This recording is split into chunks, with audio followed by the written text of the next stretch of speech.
Hey guys, welcome back to the channel. This is a story about what if Naruto has Minato seal Shinigami inside. Before I start, please support for more amazing content and do consider subscribing to my channel and share this video with your friends. This is written by Terror of the Azure Flame and link in description and support writer. Let's start the video. The Sandaime Hokage, Hiruzen Sarutobi, stood gazing over the village of Konohagakure no Sato with a troubled expression. Just a few hours ago his favorite surrogate grandson, Naruto Uzumaki, had stolen the forbidden of sealing for reasons unknown.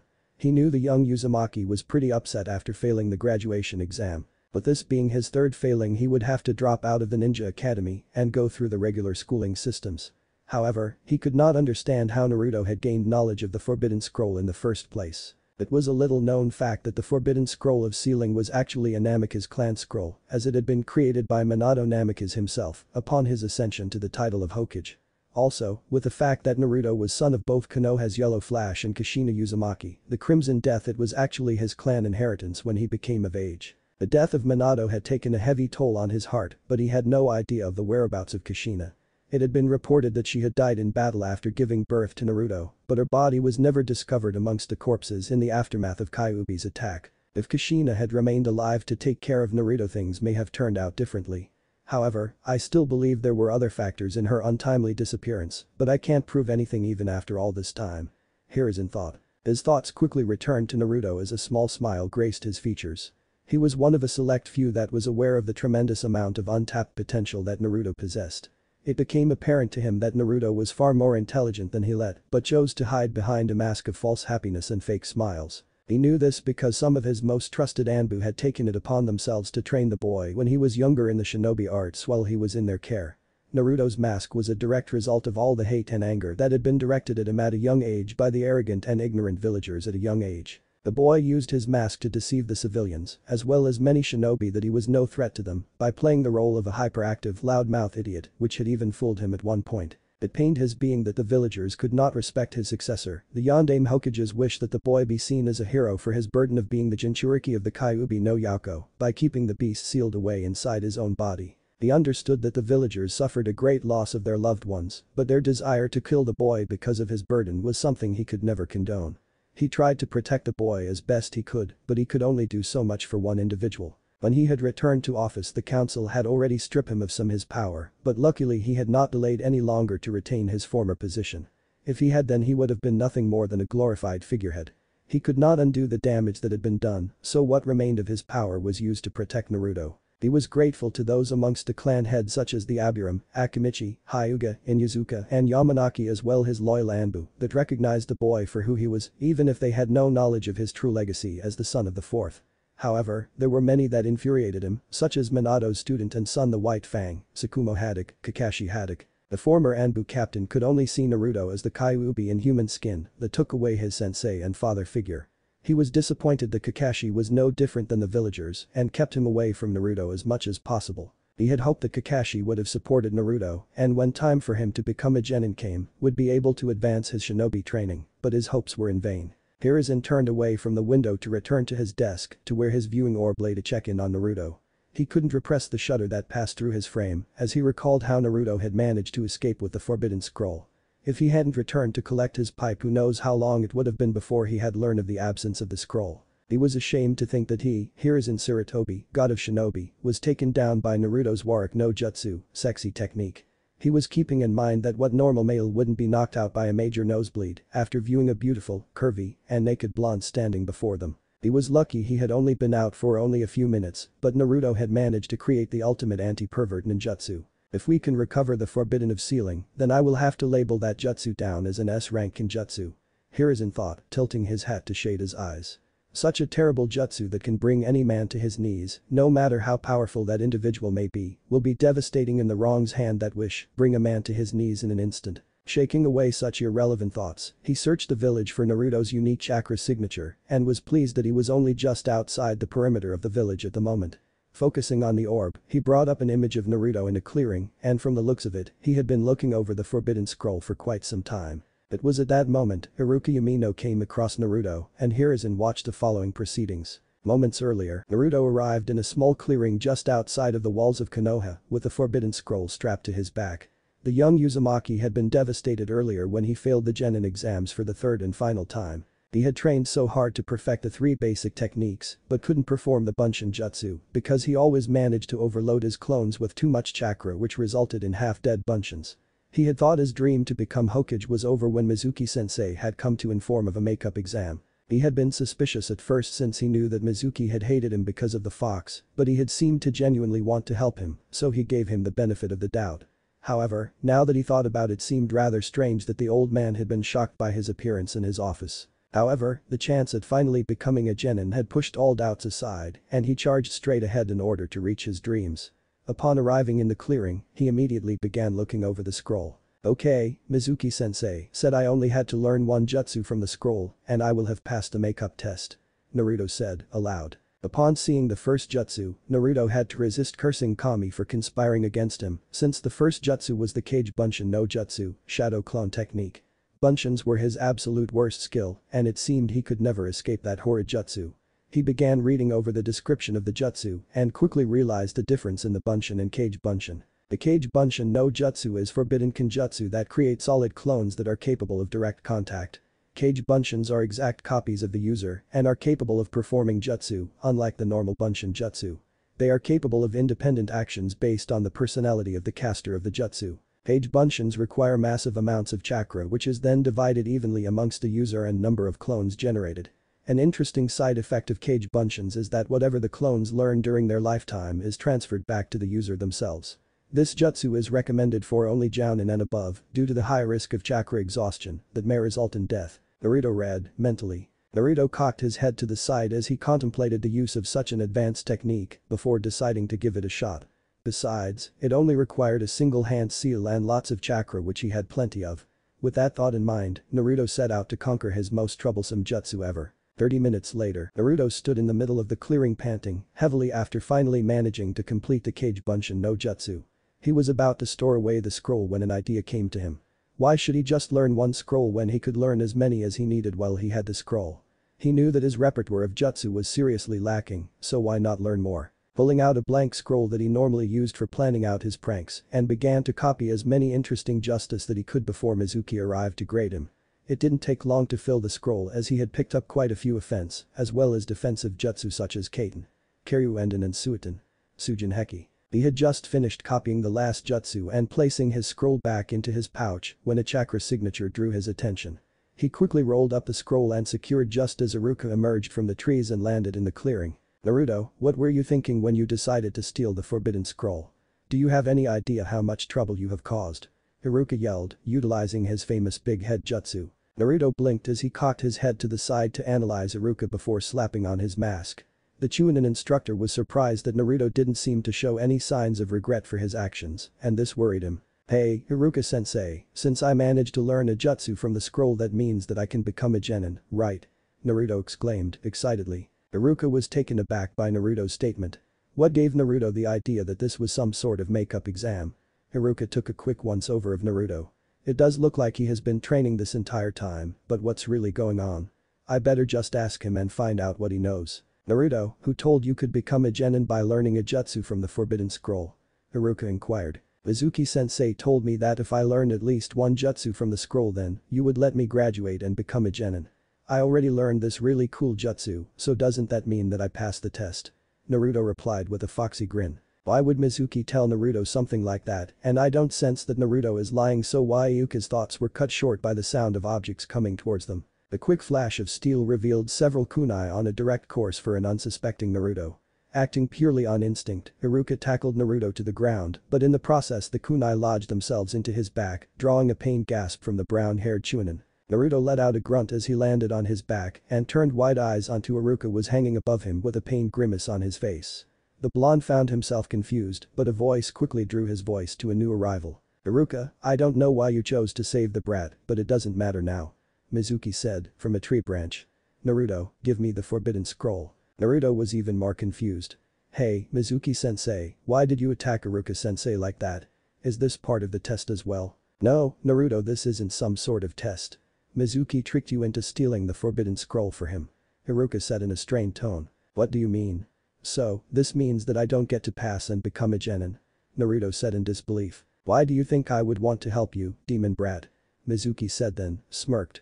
Naruto, do you want to know why everyone including Iruka hates you? Iruka looked at Mizuki in alarm.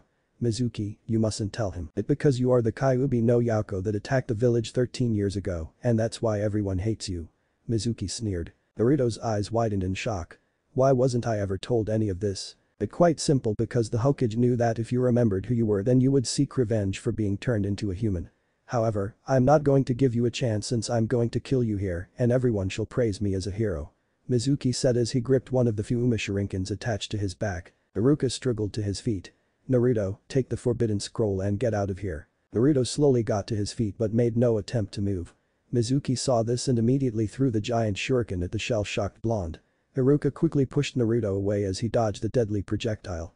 Shocked out of his trance, Naruto took one last glance at the two men before picking up the scroll and taking to the trees. Mizuki glared at Iruka. I don't know why you helped the demon brat, but once I'm done with you then I'm going after him. Not if I stop you here and now, Mizuki team. Iruka exclaimed as he drew a kunai. The brown-haired Chunin dashed towards his former friend in hopes to give Naruto enough time to get away and return with help. The only question was could he hold out long enough with his current injuries. Meanwhile, Naruto felt confident that he had managed to gain quite a bit of distance stopped and took refuge in a tree. Setting the scroll down in his lap, his thoughts wandered back over to what Mizuki had said and it began to make sense as to why he was hated. Now I know why everyone always glares at me and used to beat me when I was younger. It's because I'm the fox that killed everyone, but Jiji told me that fox was killed by the Yondaime, so why would he lie to me? Did he want to become a ninja so that he gives me a mission so that I could get killed, but he was always so nice. I don't know who to believe anymore. Naruto thought as he sank into the depths of despair. A sudden noise drew his attention to area below him, but he didn't dare move for fear of being discovered. He had no way of telling if it was Iruka or Mizuki, but he could clearly feel two chakra signatures and feared for his life. His ears suddenly perked up as he clearly heard voices despite the distance from his spot to the ground. Iruka, if you had just let me kill the demon brat you wouldn't be in this situation right now. You know that he's the Kyuubi and is merely biding his time until he can take his revenge on the village for what the Yondaime did. That's exactly the type of thing that a demon would do. Mizuki said. You're right, that's exactly what a demon would do. Naruto's breath hitched in his throat as tears sprung forth. However, that's not something that Naruto would ever do. He loves this village more than anyone and would never harm its people. He has the potential to become the greatest ninja this village has ever known. He might be a hyperactive loudmouth knucklehead, but he is also my best student and I will do everything I can to make sure that he realizes his dream. He has put up with a misguided hatred for so long and I'm proud to know that I've had the chance to be a part of his life, even if this is where my road ends. Mizuki's glare only intensified. Fine, if you want to die as a demon lover, then I'll kill you now then, finished the brat. He grasped his remaining Fuma shuriken and began spinning it until it resembled a giant buzzsaw. Iruka could only stare helplessly as his former friend prepared to hurl the deadly projectile at him. So, this is how it ends for me? I never even got the chance to apologize to Naruto for the way that I used to treat him. Maybe, my death will atone for all the wrongs that I've ever committed against him. Iruka thought with a final resolution. He gently closed his eyes and awaited his final moments out with a small smile on his face. However, a sudden grunt of pain caused his eyes to snap open just in time to witness Mizuki flying to the ground after Naruto had driven a knee into the side of silver-haired Chunin's head. Mizuki managed to right himself but had lost his grip on his weapon as he landed in a crouched position. He glared up at the orange-clad youth that was glaring at him with icy blue eyes. Don't you dare lay a hand on my sensei or I'll kill you. Naruto growled out. Mizuki laughed. You think that a snot-nosed brat like you can go up against me? In your human form you don't stand a chance against me, Kyuubi brat. Naruto didn't reply as he removed the forbidden scroll from his back and set it down against the tree. Flaring his chakra, the blonde container brought his hands up into a cross seal as he prepared to unleash his latest jutsu. Taijuu Kage Bunshin no Jutsu. Naruto called out. A massive cloud of smoke immediately surrounded the clearing for a few moments, but when it cleared Iruka and Mizuki could only gape in amazement. Hundreds of Narutos could be seen, everyone creating a veritable wall of orange-clad blondes. Iruka could only stare at his student as he realized that this was not the regular Bunshin jutsu, but the Kage Bunshin, which was considered a Jounin-level technique. He couldn't help but feel proud of his student at accomplishing such a feat. Get ready, Mizuki team. We're going to pay you back with interest. The Naruto clones all chorused together. Mizuki could only stare in fear as all the Narutos began to descend towards him before his screams of pain echoed throughout the forest as he was pummeled. A few moments later, a completely decimated Mizuki lay twitching on the ground as all of the Kage Bunshins vanished in a huge poof of smoke. Naruto turned his gaze over to Iruka and with a foxy grin, flashed the injured Chunin a victory sign. "How was that, Iruka-sensei?" Naruto asked cheekily. Iruka chuckled. "Come here and close your eyes, Naruto. I have a special gift for you for stopping Mizuki." Naruto happily bounded over to Iruka and closed his eyes as he waited for Iruka to give him his special gift. He felt his goggles being removed before the feeling of cloth being wrapped around his head. Slowly, he reached up to his forehead and felt the cool metal of a hit I-8 before his eyes shot open in surprise. He saw Iruka holding his goggles in his right hand while his own hit I-8 was strangely absent from his own forehead.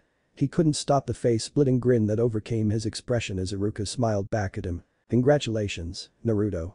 You've earned the right to become a true shinobi of Konoha," Iruka said, his voice thick with pride. Naruto quickly enveloped the older nin in a hug as he realized he was one step closer to fulfilling his dream. However, the touching moment was suddenly shattered by an animalistic grunt from behind Naruto. Both nins shifted their gaze over to sound and were shocked by the sight that greeted them. Mizuki was standing once again, but this time he was covered by a dome of purple chakra. They could only watch in shock as the silver-haired nin began to undergo a startling transformation. His muscles bulged as he began to grow in height while fur began to cover his body. His clothes were shredded till on his tattered pants remained. As his transformation was completed, Mizuki had gained the appearance of a hulking man-tiger. "You thought I was done, Kyuubi brat. With the power that I've gained from Orochimaru-sama, I am invincible," Mizuki proclaimed. But that said, the former nin dashed forward with his claws prepared to rend his two preys to shreds. Thinking quickly, Naruto pushed Iruka away but couldn't move quickly enough to dodge the transformed Mizuki. Iruka could only watch in horror as Mizuki plunged his arm deep into Naruto's chest, just missing his heart. But the sickening squelch, Mizuki pulled Naruto off his arm before tossing towards Iruka where he landed at the injured Chunin's feet. Baring his fangs, Mizuki began to stalk towards the terror-stricken Iruka with the intent to end his life. As the life began to slowly leave Naruto's body, a twist of fate made itself known with the intent to grant the young Uzumaki with power beyond his wildest dreams. Within Naruto's mindscape, the feared Kyuubi no Yauko gazed down at the floating form of its container with a steady gaze. The great beast was awakened when Naruto had received the injury and the mindscape that represented its caged being began to crumble at an alarming rate. The Crimson Kitsune quickly replayed the events that led up to this moment and could only frown at the ignorance of the human known as Mizuki. Despite its terrible reputation, Kyuubi was deeply impressed by its container's willingness to sacrifice his own life for another. Realizing that if the brat died then its existence would end as well, decided to give Naruto something that was rightfully his. Because of the sealing performed by the yondaime, a power had been locked away within the seal that bound it to Naruto's soul. However, now was the time to unleash the power upon the world once again. Red chakra slowly seeped from the bars and engulfed Naruto's seemingly lifeless form. "You had best be grateful of what I'm about to do for you, kid. Now take your rightful power and crush this pathetic ninja that dares to think he can defeat my vessel," Kyuubi growled out. But the sudden gasp of air, Naruto's mindscape quickly shifted to a frozen wasteland with a few sakura trees. Naruto slowly opened his eyes to see only a red haze that engulfed his vision, but at the same time a surge of pain engulfed his entire being. However, the pain only lasted for a brief moment before the red haze vanished as its purpose was done. The young Uzumaki slowly got to his feet as he gazed at his surroundings with awe. So where was he now? The only place that had snow, according to what he'd been taught, was the frigid Yuki no Kuni, the land of snow. Even Yuki no Kuni, however, had never been reported to have sakura trees covered in full bloom. If he wasn't in the land of snow, one of the only places that suffered through winter, then where could he be? On this plain of never-ending ice and snow, the blonde thought. If this is what death is supposed to be like, I guess now all of my pain will finally end. So, a deep voice, like the rolling thunder, spoke. Nearly jumping out of his skin, Naruto turned at near light speed, coming face to face with a huge blue dragon. "You're finally here." Its scales were smooth and slick and reflected the minuscule light perfectly, which gave them an ice-like shine. Atop its head was a crown of spikes, each of which jutted backwards like shards of broken glass. Its nostrils were thin and narrow, almost serpentine, but its breath did not leave clouds of condensation behind. "Tell me. Can you hear my name?" The dragon moved closer, its glowing red eyes boring into his own. "Can you call out to me, to Orochimaru?" Before Naruto could give a reply, a soft feminine voice reached his ears. "So, it is finally time for you to claim what it is yours." Shifting his gaze once again, Naruto found himself gazing at beautiful woman dressed in an ornate kimono of crimson red, with pink sakura petals scattered across it, while tied with a pink kobe. Her light pink eyes gazed at him with warmth and compassion, while her dark hair cascaded uninhibited down across her shoulders to stop midway down her back. Naruto felt the heat rush to his cheeks as he stared at the beautiful woman before him, which caused her to giggle. Tell me, young one. Can you hear my name? The woman tilted her head, her pink eyes boring into his. Can you call out the name of your will to protect others, to Senbon Sakura? Is that what I should call the both of you? Naruto asked as his gaze shifted between the two entities before him. His voice was low and quivering with fear and awe as his eyes were wide and his breathing came out in shaky rasps while his heart thumped loudly. Can I call you Hyorinmaru and Senbon Sakura? Hyorinmaru seemed to grin, baring 2 rows of shiny carnivorous teeth. So, you can hear the both of us after so long. For so long we have waited for the day when can be of service to you. To be your sword and shield to protect you from your enemies.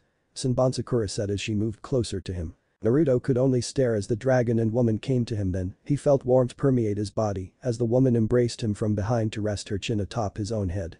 Hyorinmaru coiled his massive serpentine body around the two until he hovered in front of Naruto's face as he gazed down at the boy before him. I don't understand what's going on. Is this what death is supposed to be like? Naruto asked in confusion. No, Naruto, this is not death as you are still very much alive. The Kyuubi is using his chakra to repair the damage to your body while you are in a state of suspension. Because of the Shiki Fujin that was placed upon you to contain you, it sealed away both myself as well as Senbon Sakura. Hyorinmaru replied. Wait, Mizuki-sensei said that I was the Kyuubi. Naruto exclaimed in alarm. My dear Naruto, you are not the Kyuubi no Yauko. When the Kyuubi was defeated, the Yondaime utilized the Shiki Fujin to seal the soul of the Kyuubi into you by summoning the Shinigami to sever his soul from his body. You are merely the container of his soul as well as all of his infinite power. However, now that we have been unsealed then, our power is also yours. Senbon Sakura replied. Naruto was about to ask another question, but he was quickly cut off by Hyorinmaru as he knew that there were other matters of great importance to take care of. Naruto, we know that you have many questions, but you must now use our power to save the one precious to you named Iruka. Hyorinmaru said. Naruto's eyes widened as he completely forgotten that he was in his current situation because he had tried to save Iruka from Mizuki team. I have to go back and save Iruka-sensei from that traitor Mizuki team. Tell me how I can use your power to save Iruka-sensei. As soon as you leave this place you will know how to use our power to save him. Senbon Sakura replied. Now, it is time that you return to show the world the awakening our true power. Naruto felt the warmth of Hyorinmaru and Senbon Sakura vanished as he was thrust from his mindscape and back to the real world. Kyuubi chose that moment to make an appearance as it gazed at the two beings before it before shifting its attention to the outside world through Naruto's senses.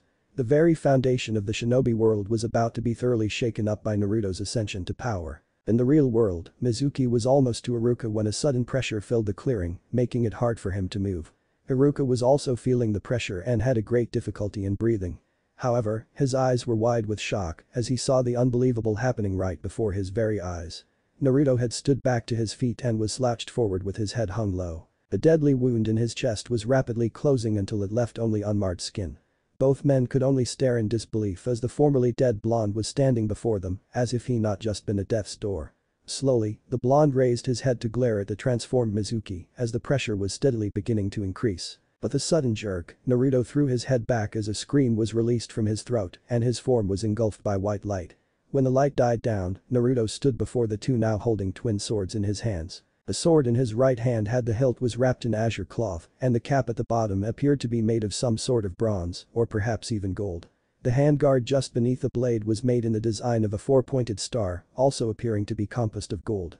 The blade itself was an oddity as well. The metal gleamed with a soft silver glint that belied its true purpose and the steel appeared to be as smooth as glass.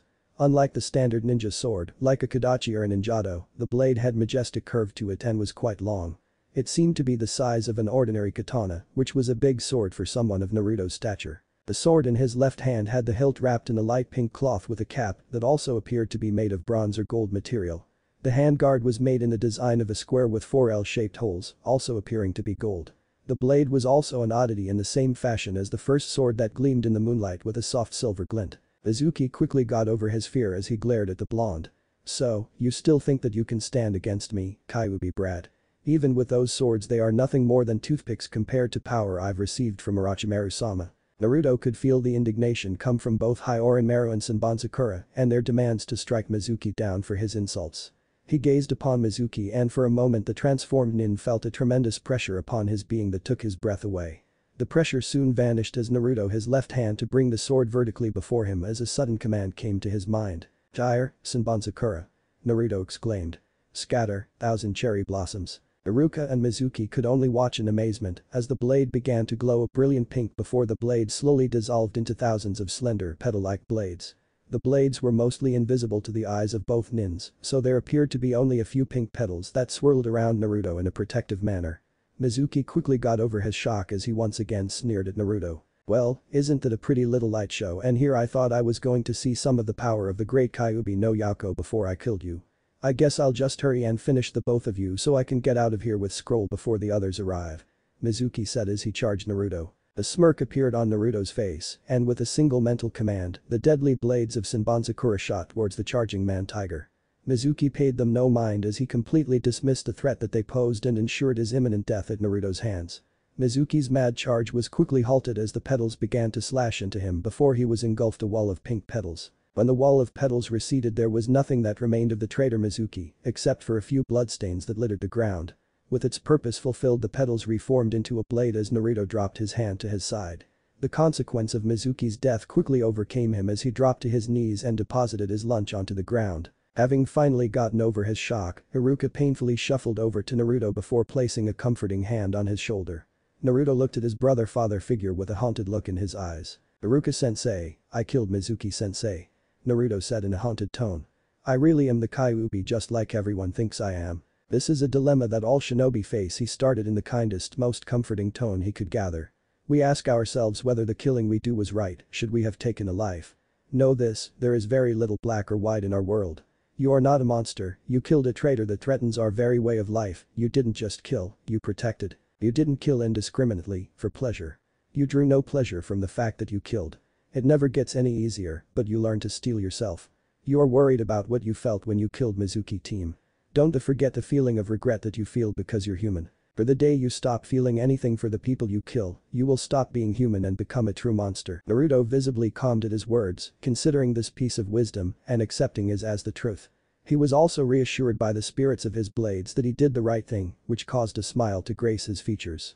This was the path that he chose to follow, and to protect those that were precious to him, he would embrace the true meaning of being a shinobi of Konohagakure. "Thanks a lot, Iruka-sensei," Naruto chirped. Iruka smiled as he ruffled Naruto's hair. "Think nothing of it, Naruto. Now, let's go take the scroll back to the Hokage so we can explain what happened." Naruto nodded as he picked up his swords that were both now secured in black sheaths for each blade. For a moment, both wondered where they came from, but Naruto shrugged as Iruka went to pick up the scroll of sealing. A sudden noise drew their attention just as two Anbu landed in the clearing. Naruto quickly recognized the two as Cat, Yugao Yuzuki, and Tiger, Yamato or Tenzo, whom had protected him when he was younger. "Imino-san and Uzumaki-san, we are to escort the two of you, as well as the forbidden scroll back to the Hokage," Yugao said. Both nodded and followed the two Anbu back to Konoha, where Iruka hoped that Naruto wouldn't get into too much trouble after they explained the situation to the Sandaime. It didn't take them long to reach the walls of Konoha, where all four stopped before Tenzo placed a hand on Naruto's shoulder and the four shushed into the Hokage's office. The four appeared in a puff of smoke before Tenzo and Yugao retreated into the shadows to watch the proceedings. Iruka and Naruto had expected the Sandaime to be angered at Naruto, but the aged Kage had a proud smile as he gazed at his surrogate grandson. He had watched the entire event from when Naruto had first arrived in the clearing, so he knew the full story of what took place. He was proud of Naruto, but at the same time he was curious of the two blades that Naruto possessed. It reminded him the sword that Minato had used before, but at the same time its abilities were vastly different. However, he would worry about that later because now he had to resolve the current situation. "Tiger, inform all members of the search party that the forbidden scroll of sealing has been recovered," Sarutobi ordered. A quick hi was his response as Tenzo shushed away to carry out his assigned task before things got even more out of hand. Hiruzen focused back on Naruto. "Naruto-kun, please explain to me why you chose to steal the forbidden scroll of sealing." Naruto as he began explaining the events from Mizuki approaching him after the academy up until his defeat of the traitor with Iruka supplying his own input. "I'm too lazy to write out all the details, but you know the story from canon." Hiruzen nodded even though he was aware that Naruto had neglected to mention the fact that he had copied a few jutsu, but they were anything dangerous, so he would allow him to keep them. He knew the boy would exercise caution when it came down to learning the jutsu, so he wasn't too particularly worried about him hurting himself. "Thank you, Naruto-kun, and I would like to congratulate on your first A-rank mission by stopping Mizuki from escaping with the forbidden scroll," Sarutobi said with pride. Naruto flashed him a foxy grin which caused Iruka to ruffle his hair, affectionately causing the blonde to pout. Hiruzen couldn't help feeling proud of those that had come to accept his surrogate grandson, but he had other matters to speak to the blonde at the moment. He cleared his throat to gain the full attention of the two nins before him, and once he had their attention, he shifted his focus to Iruka. Iruka, I'm grateful of all of your assistance tonight, but you should hurry to the hospital to get treated for your injuries. I'm surprised you haven't passed out from blood loss, but I can't have one of my shinobi neglecting to get properly treated. I have some things to discuss with Naruto-kun, so get yourself patched up immediately. Sarutobi ordered. Iruka nodded, and with a quick shushin he was gone, leaving only Naruto, Sarutobi, and Yugao in the office. The aged Kage sent a meaningful glance to Yugao, who quickly performed a privacy jutsu. Sarutobi returned his gaze back to Naruto, who seemed to understand the seriousness of the situation as he had dropped his cheerful mask. His blue eyes stared at the Hokage in a calculating manner, and Hiruzen knew this was the true Naruto that he had come to know. I take it that now that I'm a genin of Konoha that you have some things to discuss with me, Jiji? Naruto asked in a monotone. Sarutobi nodded. Naruto-kun, don't you think that it's about time that you dropped your mask? I know that you feel that you need it in order for you to be accepted by the citizens of the village, but you are now a fully instated ninja of the village. You no longer needed to hide your skills as much as you used to. I'm not so sure that's a good idea, Jiji. If everyone thinks that I'm getting stronger, then they will have more reason to hate me. Now that I know about the Kyuubi, I'm even more afraid to let others see the real me. It was bad enough I had to hide my skills during the academy so that the instructors would stop trying so hard to sabotage me. Now that I'm a ninja, I don't want my teammates to get involved should the council try to send me on a mission that may get me killed. Naruto replied. He's probably still thinking of what happened to Kani all of those years ago and still blames himself for what happened. However, I will no longer allow that bigotry of this village to stunt Naruto from being the shinobi that Minato wanted him to be. Hiruzen thought. You won't have to worry about that, Naruto-kun, since I will personally be handing out such missions and I will override any attempts by the council. However, I believe you continue to hide your skills, then it will make it harder for you to gain the acceptance of others. It will come a time when you will have to reveal all of the skills that you have been taught and others will need to know how you operate in order for you to form an effective team. After all, we base our principles on teamwork in order to successfully complete a mission, or have you forgotten all of your lessons? Hiruzen said, then smirked. Don't forget that if you want to take my job, then you have to show that you possess wisdom as well as strength to handle the title of Hokage. Naruto sighed. Being Hokage is still my dream, but I'm scared of what others think of me, Jiji. I've tried so hard to be accepted for something I never knew of, but now that I know why everyone hated me for so long, I'm even more terrified to show the real me. I know that fear and hatred can make people do irrational things. That was why I created my mask, to make people realize I wasn't a threat to them. If it wasn't for you and the others that helped me when I was younger, then I don't know where I would be right now. I understand what you mean, but I want you to have faith in others, Naruto-kun.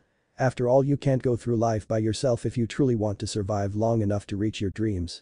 Sarutobi said. Naruto paused to consider the words of the elderly Kage. He knew that his surrogate grandfather was right and he was really tired of hiding behind his mask. He had been hiding behind it for so long that sometimes it was hard to distinguish the true Naruto Uzumaki from the happy-go-lucky persona that he had created. Maybe if he let his mask slip just a little bit, then he could see if others would accept him for who he truly was. Taking a deep breath, Naruto focused his gaze on the Sandaime as he came to a decision that would ultimately affect his future in Konoha. Okay, Jiji, I'll do it and show others who I truly am, but only a little at first, until I feel that I've come to truly trust my comrades. Naruto said with his foxy grin. Besides, it will be fun to show everyone that they can't just push me around anymore. Sarutobi smiled. That's all that I ask that you do, Naruto-kun. Now, you've had a pretty long night, so I suggest that you go home and get some rest. Team selection will be in 1 week, so use that time as you see fit to prepare yourself for your new lifestyle. Naruto nodded and once more smiled at his surrogate grandfather before turning to exit the office to get some much-needed rest. Once the blonde was gone, Yugao released the jutsu before appearing from the shadows to stand before the Sandaime. Hiruzen released a heavy sigh as he thought of all the events that forced Naruto to adopt that mask in the first place. Turning his gaze to the cat mask Anbu as he knew that she had her own views to contribute about Naruto's situation and wanted to hear what she had to say. So, what do you think about all of this? Sarutobi asked. It's hard to say, Hokage-sama. Naruto has become quite strong over the years, both mentally as well as physically. I still greatly respect him for being able to put up with all the abuse over the years and remain loyal to the village. I'm not sure I could have gone through the same as him and not used the power of the Kyuubi to destroy this entire village. His character is what has gained the respect of myself as well as much of the Anbu and other shinobi of Konoha. Yugao replied. Sarutobi nodded. The civilians just don't realize how many close calls they had to having the Yondame's seal break when Naruto was younger. It was only by his sheer will to live that kept the beast contained for as long as he has been. The power of a Jinchuriki is all upon the mental state of the container to hold, but the beast that it sealed within them. It doesn't help that Naruto is possession of the most powerful Biju to ever walk across the elemental nations. You're correct, Hokage-sama. It is because of Naruto-kun's determination that I believe that one day he will become a great shinobi. I just hope the day never comes that he ever decided to turn on the village. Yuga said. Sarutobi sighed. If such an event were to ever happen then, I don't believe that even I would be able to stop Naruto-kun if he continues to grow at the rate that he has over the years. However, as long as he has those that are precious to him, then I will continue to place my faith in the boy since he is the Yondame's legacy. Yuigao nodded her head in agreement and with a wave of his hand, she shushed away to attend to other duties. Hiruzen turned his attention to the paperwork on his desk, which happened to be the team placements for the genin that had been given to him by Iruka. He realized that because of Naruto's status as the dead last, that it would require him to be placed with the top rookie and top kunoichi of his class. That meant that he would have been paired with Sasuke Uchiha and Sakura Haruno, and had the unfortunate effect making Kakashi his Jounin sensei, since he was the only one capable of training the Uchiha in the use of his Sharingan when it awakened. However, Hiruzen decided that if he was going to give Naruto a fair shot at growing as shinobi, then he would have to change the setup of the teams. Now, who do I believe Naruto-kun can truly benefit having as his teammates and Jounin instructor? Hiruzen thought. Sarutobi thought on the matter for a few moments before a sudden idea came to him as a grin similar to Naruto's own foxy grins appeared on his face. He had the perfect team that he hoped would provide Naruto with a stable environment to grow as a shinobi. Plus, since there were quite a few that had expressed their desire to be his Jounin sensei, then he had an idea to address that matter as well. All I have to do now is sit back and wait to see if they will work alongside Naruto, as I hope they will, since they have never harbored any negative feelings towards him. Hiruzen thought with a grin as he was quite pleased with his decision. He could only hope that this generation of shinobi could truly surpass the older generation and keep the will of fire going strong so that the future of Konoha will remain as bright as he envisioned it would be with individuals that made up Naruto's generation to push it forward to a new era. Naruto once again found himself in his mindscape or as the spirits of Orochimaru, and Senbonzakura had identified it as his inner world, a place where the soul of a human and the spirits of his or her sword or Zanpakuto interact with each other in a spiritual sense. As he made his way across the snow-covered ground over to the small forest of sakura trees, he wondered why he was able to keep warm despite what should have been sub-zero temperatures. He shrugged the thought away as he made his way into the forest of sakura trees in search of his spirit companions. As he rounded a tree he could see Senbonzakura standing beneath a sakura tree that stood a few feet taller than the others but couldn't see Orochimaru anywhere at the moment. Senbonzakura smiled warmly at the blonde and Naruto felt his cheeks warm up under the gaze of the beautiful woman. Hello again, Naruto-kun. I'm glad that I was able to be of service to you earlier in your fight against that traitor. Senbonzakura said. Naruto smiled. I should be thanking you since if it wasn't for you and Orochimaru I would have been dead right now. The dark-haired spirit shook her head at his statement. No, the likely chance of you dying was quite low, since Kyuubi would have ensured your survival, just as it always had over the years.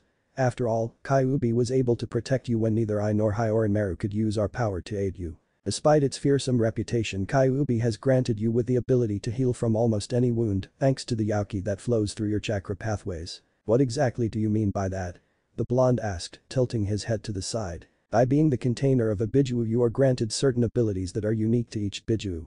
Because of the Shiki Fujin that was used, the Kyuubi had to ensure that your body was capable of handling its power or you would have died because of all the Yauki that flowed through you. The nature of the seals that made up the Shiki Fujin ensured that the power of the Kyuubi no Yauko would slowly be converted to your own, but something was not accounted for during the sealing process. Senbonzakura explained. What was the problem? Does it have anything to do with the fact that Kyuubi is supposed to be the strongest of the Biju? Naruto asked. That is part of the problem, but that is not all. The voice of Orochimaru said as he descended from the sky. Naruto merely waited for the dragon to explain as he coiled his massive serpentine body around the area where he and Senbonzakura stood. Orochimaru brought head around the sakura tree to position himself a bit away from Senbonzakura as he gazed at Naruto. The problem was that with the fact that you had already had both of us inhabiting your body caused an influx of power when the Kyuubi was added to the equation. When we were sealed along with the Kyuubi your spiritual energy or Riryoku was sealed away as well. This was why you have such horrible chakra control issues because all you had was the physical aspect of chakra at your disposal and very little spiritual. Orochimaru explained. So, now that both of you are here does it mean that my chakra control will be better than it was before, right? Naruto asked. His chakra control had been a major issue for a long time, despite all of the chakra control exercises that he had learned. His chakra control was about mid-genin level at best, and that was only if he had to use jutsu that required a lot of chakra. Even though he possessed a lot of chakra, he knew that this caused him to waste a lot of extra whenever he performed any technique. The answer to the question would be yes as well as no. Despite the fact that you now have access to your Ryoku once again, that also mean that your chakra reserves have also expanded far more than you previously had. This also means that you will have to work even harder to gain better control over your chakra if you are to reach an optimum level of strength. We will work with you to gain control over your chakra while also showing you techniques that will require use of your Ryoku only. Orochimaru replied. Naruto sighed. Well, I should have expected that I would have to work hard in order to get stronger, but that's nothing new to me. I've been working hard for my strength all of my life, and that won't stop me now, since if I want to reach my dreams, then I have to be the strongest there is. Both spirits smiled at Naruto's determination to earn his own power and were glad that they were bound to the soul of one as unique as him. Sharing a brief glance between each other, both decided it was time that Naruto met the Kyuubi, since the great Kitsune had expressed a desire to meet its container. Naruto, I believe that it is time that you met the Kyuubi. There is much that the two of you need to discuss, and if you are to get stronger you will need its help as well. After all, that was the intention of having the Kyuubi sealed within in the first place. If the two of you can come to a compromise, it will be beneficial to all of us in the end. Senbonzakura said. Naruto cocked his head to the side. How do I contact the Kyuubi in the first place? I was only able to come here because you told me how by remembering this place, but I've never met Kyuubi before. This is your mind and all you need to do is think of the Kyuubi and you will be taken there. Orochimaru said. Naruto nodded and closed his eyes as he focused on finding the Kyuubi no Yako that resided within him. He used the knowledge that he had gained from the academy to imagine the image of a crimson nine-tailed fox that stood taller than the Hokage Tower and felt a tug at the back of his mind. When the feeling had passed, Naruto waited a few moments before he opened his eyes. To say he was disappointed at what he saw would be a serious understatement. The young Uzumaki found himself in a sewer much like the ones that ran underneath Konoha that he had used to escape from mobs of villagers when he was younger. This was before he had learned how to defend himself after some of the Anbu from his security detail had begun training him. Returning to the task at hand, Naruto noticed a red glow coming from one of the many corridors that branched away from the main path and made his way towards it. Once he reached the glow, he paused for a moment as he felt a malevolent rage, but at the same time he felt an underlying emotion of sadness and surprisingly affection wash over him. He wondered about that as he walked into the glow that caused a soft tingling sensation, as if someone was running a feather along his skin. As the glow faded from his vision, Naruto found himself in a huge room that led to a massive gate that with a single piece of paper with the kanji for seal. He guessed this had to be the cage that held the Kyuubi contained within him as viewed by his inner world and made his way over to the bars. I wonder what exactly I should be expecting when I actually talk to the Kyuubi. From all the stories it should be a giant kitsune that only knows destruction, but the feelings I'm getting are confusing to say the least. Naruto thought. He was a few feet away from the cage when a pair of crimson-slitted eyes snapped open right before a massive claw shot between the bars to impale him. Naruto had not been expecting such a reaction, and the claw would have struck him if not for the timely appearance of sakura petals that blocked the claw.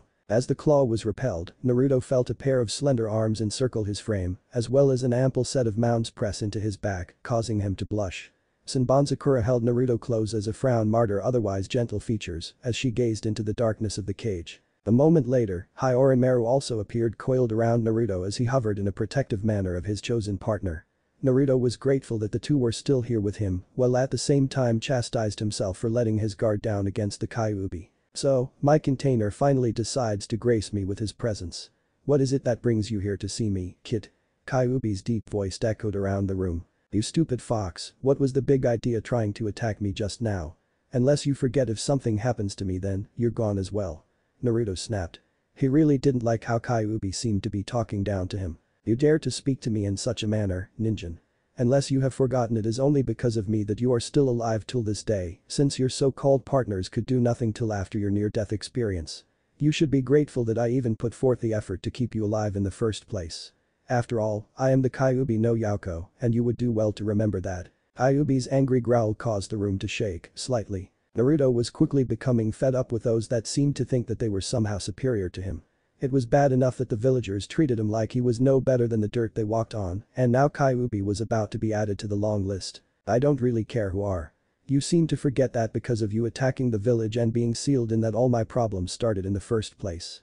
If you never came then, I could have probably had a family instead of being an orphan and grew up with a happier childhood. So, the way that I see it, since you're living in my body then, you better start paying rent by helping me get stronger," Naruto said, his anger rising. Kyuubi was shocked for a moment. It would seem that there is more to this kid than I originally thought. He has the same type of inner strength that I witnessed in my battle with the Yondaime Hokage. With me being sealed within him, it would stain my reputation if my vessel were to be seen as weak by the other demon lords. However, he is already quite strong, and with his determination he will only get stronger. Kyuubi gazed at the three figures before its cage for a moment longer before finally coming to a decision. Naruto could only watch as Kyuubi began to glow with crimson light before its form began to shrink in upon itself. He was confused by this and watched as the light began to take on a more definite human shape, but his greatest shock came as he realized that the shape was that of a woman. When the glow faded, he could only gape in wide-eyed shock at what he was seeing from behind the bars of the cage. "Why you're a girl?" Naruto exclaimed in shock. Orochimaru and Senbonzakura could only chuckle since they had already known this, but it was amusing to see Naruto's reaction. Kyuubi stood around the same height as Senbonzakura and in Naruto's opinion just as beautiful. Her crimson hair flowed down to center of her back as she stared at Naruto with crimson, slitted eyes. She was dressed in a crimson kimono with flame-like wisps designs across it and tied with an even darker red obi. Her skin was slightly tanned, and he also noticed a pair fox ears atop her head as well as 9 crimson tails gently swaying behind her. She flashed him a grin to show a pair of prominent fangs while she folded her arms beneath her sizable bust. "Why is that you humans always believe that I'm a male just because I'm considered the strongest of the Biju? I should almost feel insulted, but I guess it can't be helped since you ninja are quite ignorant of the world around you. Besides, I prefer this form much more, since my kitsune form is really only meant for battle against others of my stature." Kyuubi spoke in a soft, melodious voice. Naruto was about to snap off a retort when he was interrupted by Orochimaru's deep voice. "That is quite enough, Kyuubi-sama. We came so that we can come to an agreement and to make Naruto aware of all that you've done to him. After all, I doubt that you would have gone through all this trouble in the first place. You are quite correct in your assumptions. I had long since made some adjustments to the kid's body as he has long since gained my respect for his actions up till this point in time. I made several adjustments in preparations of the day that he would regain the ability to use both of you, but I wasn't exactly sure if he was worthy until he showed me that he would work hard for his own strength. Despite the teachings of those that protected him, he always chose to do things to the hard way so that it would produce better results for him." Kyuubi replied. "Do you mind telling me exactly what you did to me? If you have so much faith in me then, I want to at least give you the benefit of the doubt," Naruto said. Kyuubi was once again shocked by Naruto's behavior as she was still getting used to him not hiding behind that idiotic mask of his. A vulpine grin appeared on her features that caused a shiver to run up Naruto's spine. "You truly do interest me, Naruto Uzumaki. I will tell you of what I've done to your body to truly make you a vessel worthy of my power. Since Yaki is not meant to be handled by humans, since its demonic nature is far more potent than your human chakra, I had to make sure that you could handle my power. Whenever I healed your injuries, I made sure to adjust your to make it stronger than before. Your bone structure is 3 times as dense, making them harder to break, while I've increased the elasticity of your muscles to endow you with more physical strength without the aid of chakra. You may have noticed these changes already as well as your heightened senses, although not quite the level of a full demon. I've widened your chakra pathways to allow more of my chakra to mix with your own. By doing this, I've forced the purification seals to work over time to convert my Yaki into chakra. As it stands now, you have drained the equivalent of 2 tails of my chakra from me," Kyuubi said. "Hold on a minute. If I've drained that much from you then, why do you still have 9 tails instead of 7? I thought the seal was designed to drain your power away and make it mine until you had no more and died," Naruto exclaimed. "Kid, I am considered an immortal being for a reason. Despite the fact that you have my power, I will always retain my tails while in your mindscape. Once you have drained my power, I will simply be returned to Makai where I will be reborn again. This was the pact that was made between myself and Shinigami-sama when I was sealed. If I were to simply cease to exist then, it would cause a sort of imbalance in the world. However, don't bother to question me on that since I won't tell you anymore. I may respect you, but there are things that you will never understand about this world." Kyuubi paused for a moment to allow him digest what she said. "Since you will be gaining my power, you would have to constantly work to keep a decent amount of control over your chakra. Because of the mixture of my Yaki into your pathways, your chakra shall become more potent but not as potent as pure Yaki. You will eventually possess chakra similar to that of a Kitsune Hanyu. So, does this mean that I will one day gain tails and such that would make me look like you are more fox than human?"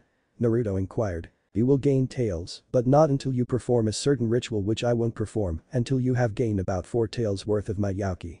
I must admit you are taking all of this better than I would have expected. I sometimes forget that you are much more intelligent than you let on, since I had to bear witness to that insufferable false persona of yours for so many years now. Ayubi said, which caused Naruto to frown. Lastly, I've given you a sort of bloodline when it comes down to your healing, so I wouldn't have to use so much of my own chakra to heal you. That is only one part of the bloodline, and I will reveal the rest to you when I deem that you are ready to now. I would tell you more, but time grows short and I've grown weary of this little conversation of ours. If you need to reach me, simply return here and I may answer your questions if I feel like. However, don't get the wrong idea that I suddenly like you. I just prefer to make our current arrangement more bearable by trying to coexist with you. You are still merely a human, and while you have gained my respect, you still have a long way to go to prove that you are worthy of being my vessel. If such a time comes, I may even allow you to call me by true name. Kyuubi finished. I thought your name was Kyuubi, but the way you say I'm guess that it's more of a title to your position as the queen of the Bijuu. Kyuubi nodded. Well, I hope that one day we can truly come to the point where we can get along, and I will do everything that I can to prove myself worthy of being your vessel, Kyuubi Haim. Naruto said with a grin. Kyuubi glared at him. Don't push your luck with me, kid. If I so choose I can use my Yauki to harm as well as heal you. Now, leave me be so that I may get so rest, and I hope you can provide me with some ample entertainment in the near future. Naruto continued to grin as he was aware that he managed to get past the seemingly regal persona of Kyuubi, which he wasn't surprised since she was the queen of the Bijuu after all. He didn't have much more time to think about, as with a simple wave of her hand he was removed from his mindscape. After being quiet for so long, both spirits focused their full attention onto Kyuubi. I am quite suspicious of your willingness to assist, Naruto-kun. I hope you don't have any ideas of trying to free yourself from the seal by using him. Senbonsakura said with a frown. If that becomes the case then, we will use our own power to subdue if need be. Orochimaru added. I am willing to assist the kid since I have had first-hand view of his life since the time of my sealing. The way that has been treated is something that we demons would never do to one of our own. Humans call all demons evil, but they possess a taint that would rival even the foulest of demons. I have lived amongst the humans for quite some time to have seen the evil acts that humans can perform. It may also be because that in a way I've come to see Naruto as my own kid. If that is the reason then, it would only be natural for a mother to make sure that her young can truly survive on his own when I'm no longer around. I may be a demon lord, but I am not as malevolent as the humans have come to make me out to be. Kyuubi replied. Would you ever tell Naruto the true reason as to why you attacked Konoha? Orochimaru asked. Maybe when I feel that he can handle the truth and only then shall I tell my kid what truly happened that day. Was Kyuubi's only reply. With no more to say, the three spirits once more returned to their own little corner of Naruto's mindscape until he needed them. The buzzing of his alarm clock drew Naruto to the world of consciousness as his hand lashed out to silence the infernal noise. Mentally reminding himself to purchase a new clock, the blonde slowly opened his eyes as the haze of sleep was blinked away before rising from his bed. He made his way to the bathroom to go through his normal morning ritual. He was halfway through brushing his teeth when he noted a few peculiarities about his appearance. The most notable was that he seemed to be taller by several inches, as well as more muscular judging from the tightness of his shirt. His blonde hair seemed to a bit darker as well as long enough that bangs framed his face. He had lost a lot of the baby fat, giving him a more rugged as well as feral look since his pupils appeared to be slitted much like Kyuubi's, while his whisker marks were darker. What the hell? Naruto thought in surprise. These are some of the changes that I've made to you, kid. While you were asleep I had surrounded you in a cocoon of my Yauki, while your two partners used your Riryoku to mask its presence. This allowed me to make the necessary adjustments to your body while you were asleep. These changes were necessary to account for your increase in chakra, otherwise your body would have exploded from the sudden influx caused by the restoration of your Riryoku. Kyuubi replied. Well, I guess that I have something else to thank you for, Kyuubi Haim. Naruto responded, mentally. If you continue with this Haim business then, I will do something most unpleasant to your being. Kyuubi snapped. Naruto resisted the urge to laugh as he finished up before heading back to his room to put on some clothes. He took a brief glance at his orange jumpsuit before dismissing it as he headed over to his closet. Despite what many thought, he possessed more clothing than his trademark jumpsuit which he had worn as a part of his mask. Luckily, he had an outfit that had been given to him by the Sandame for his 10th birthday that had been too big for him at the time. He guessed that with his recent increase in height, it should properly fit him now. His new outfit consisted of a pair of dark blue Anbu-style pants with multiple pockets for carry scrolls, as well as a dark blue short-sleeve shirt with the same spiral design as the ones on his jumpsuit. A pair of ankle bands that acting as chakra weights were placed underneath his pants to replace his old ones. Underneath the shirt he wore fishnet armor that came down to about mid-forearm. Over his forearms was a pair of lightweight guards that were actually chakra weights. Black shinobi sandals replaced his original blue with white bandages that wrapped his heels and extended into his pants. His kunai holder was strapped to his right leg, while his shuriken pouch was attached to the back of his waist along his left side. Smiling, he put on the hit I-8 that Iruka had given him and secured around his forehead to keep his bangs out of his eyes. Lastly, his gaze shifted over to a simple red box on his dresser, which contained a special gift from a dear friend. Slowly, opening the box, he gazed at the necklace with a simple pendant of an angel with a sorrowful expression. "Annie-chan, I'm sorry for what happened to you and hope to see you again one day. Until that day I will keep my promise and grow strong," Naruto thought. Placing the necklace around his neck, Naruto walked over to his swords and grasped them before securing them. He had acquired a strap to attach to Hyorinmaru's sheath so that he could place it on his back within easy reach of his right hand, while Senbon was placed in his belt along his left side. Making sure that he had everything before the young blonde left his apartment while locking it via the security seals that had been installed by the Sandaime. Bounding across the roofs of building, he made his way to his own personal training grounds. He had an entire week to train to work on his skills as much as he could, and he wasn't about to waste a single minute. It would be during this time Naruto would learn just how beneficial cage bunshin will become to his training. 1 week later, Naruto stood before the gates of the academy with a slight frown on his face. He contemplated what he was about to do. Today would be the day that he dropped his mask to everyone for the first time in 7 years and show them what kind of shinobi he truly was. He was dressed in the same outfit that the Sandaime had given him after the Age Cage had given him several more copies of the outfit after complimenting him on how good he looked. Well, might as well get this over with and learn who my teammates and sensei is going to be, Naruto thought as he made his way inside. Upon arriving in the classroom, he noticed that only a few other students were there ahead him. Looking up towards the upper rows, he noticed the pineapple-shaped hairstyle of Shikamaru Nara and his best friend Choji Akimichi. Shikamaru had his head down on the desk in an attempt to gain some extra sleeps, while Choji was munching on a bag of chips. This was normal for the two friends, so he dismissed them as he made his way up the rows to sit himself near the window at mid-level. He closed his eyes as he waited for the other graduates and entered a meditative state that both Hyorinmaru and Senbon had taught him. This allowed him to focus and get more in tune with his Ryukyu, as well as gain a better grasp of the flow of his chakra. He had only been meditating for a few minutes when a loud voice broke his focus. "Hey dope, what do you think you're doing here? Today is for those that actually passed the graduation exam and you failed, remember?" The loud voice of Kiba Inuzuka drew everyone's attention to Naruto. Akamaru gave a bark of agreement. At first, Kiba didn't recognize Naruto due his change in wardrobe, but once he caught his scent he knew that it was the dead last of their class. He, like the rest of the class once they recognized Naruto, was wondering why the blonde was here when he knew that he had failed the exam. Naruto slowly opened his eyes to stare at Kiba before lifting his hand to indicate his hit I-8 on his forehead. "Unless you forgot how to use your eyes, I have a hit I-8, so that means that I passed. I was given a makeup exam by Iruka-sensei, so that's why I'm a shinobi now," Naruto said in a monotone. Shikamaru had raised his head during Kiba's shout and was gazing at the blonde with a calculating gaze. He was wondering why the blonde was dressed and acting differently than normal. The Naruto that he knew would have yelled at Kiba or tried to start a fight, but now he was calm and relaxed. It reminded the young Nara of how he had seen his father as well as many of the elder shinobi acted. "Kiba, why don't you stop being so troublesome? If you want you can ask Iruka-sensei when he gets here if Naruto is telling the truth. If he's lying then, he'll have to leave, so be quiet, all of your shouting is ruining my nap time," Shikamaru drawled out. Kiba huffed as he pulled Akamaru from his perch atop his head as he found a seat while throwing glares at Naruto. The blonde gave a brief nod toward Shikamaru before going back into his meditative trance to pass the time away. Shikamaru saw this and once again wondered what brought on these changes in the normally loud and hyperactive blonde. He pushed the thought aside to figure out later as his head once again dropped down to rest atop his folded arms. One by one students continued to pile into the classroom, with some taking note of the blonde while others dismissed him. Eventually one Hinata Hyuga entered the room with a saddened expression. The reason for this was because she knew that her precious Naruto-kun would not be a part of this year's graduation exam. She had desperately wanted for him to pass so that she may gain the chance to be on the same team with her crush. His failure was a major blow to her confidence since she had always used Naruto as her pillar of strength. With his final failure, he would lose the chance to become a shinobi and have to remain a civilian, which wouldn't allow her many opportunities to see him anymore. As she neared her chosen seat, a flash of blonde hair drew her attention, and as she shifted her gaze, she couldn't help but gasp as she saw Naruto sitting there.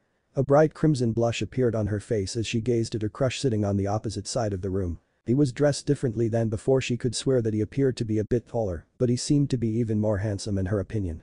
She continued to gaze at him for quite some time as she took in more of his features and committed them to memory. If Naruto-kun is here then, doesn't that mean that he passed the exam, but I thought he failed. If this is a dream then, I don't want to be woken up right now. Hinata thought, still blushing. Maybe this would give her another chance to get closer to the one that she admires most, but she wondered if she could ever work up the courage to speak to him. A few whispers reached her ears and she realized that many of the girls in the classroom were making comparisons to Naruto and Sasuke. This immediately angered the Hyuga heiress as they only now began to notice Naruto for the handsome person that he was and had the nerve to compare her Naruto-kun to Sasuke. They better not get any ideas of trying to go after my Naruto-kun.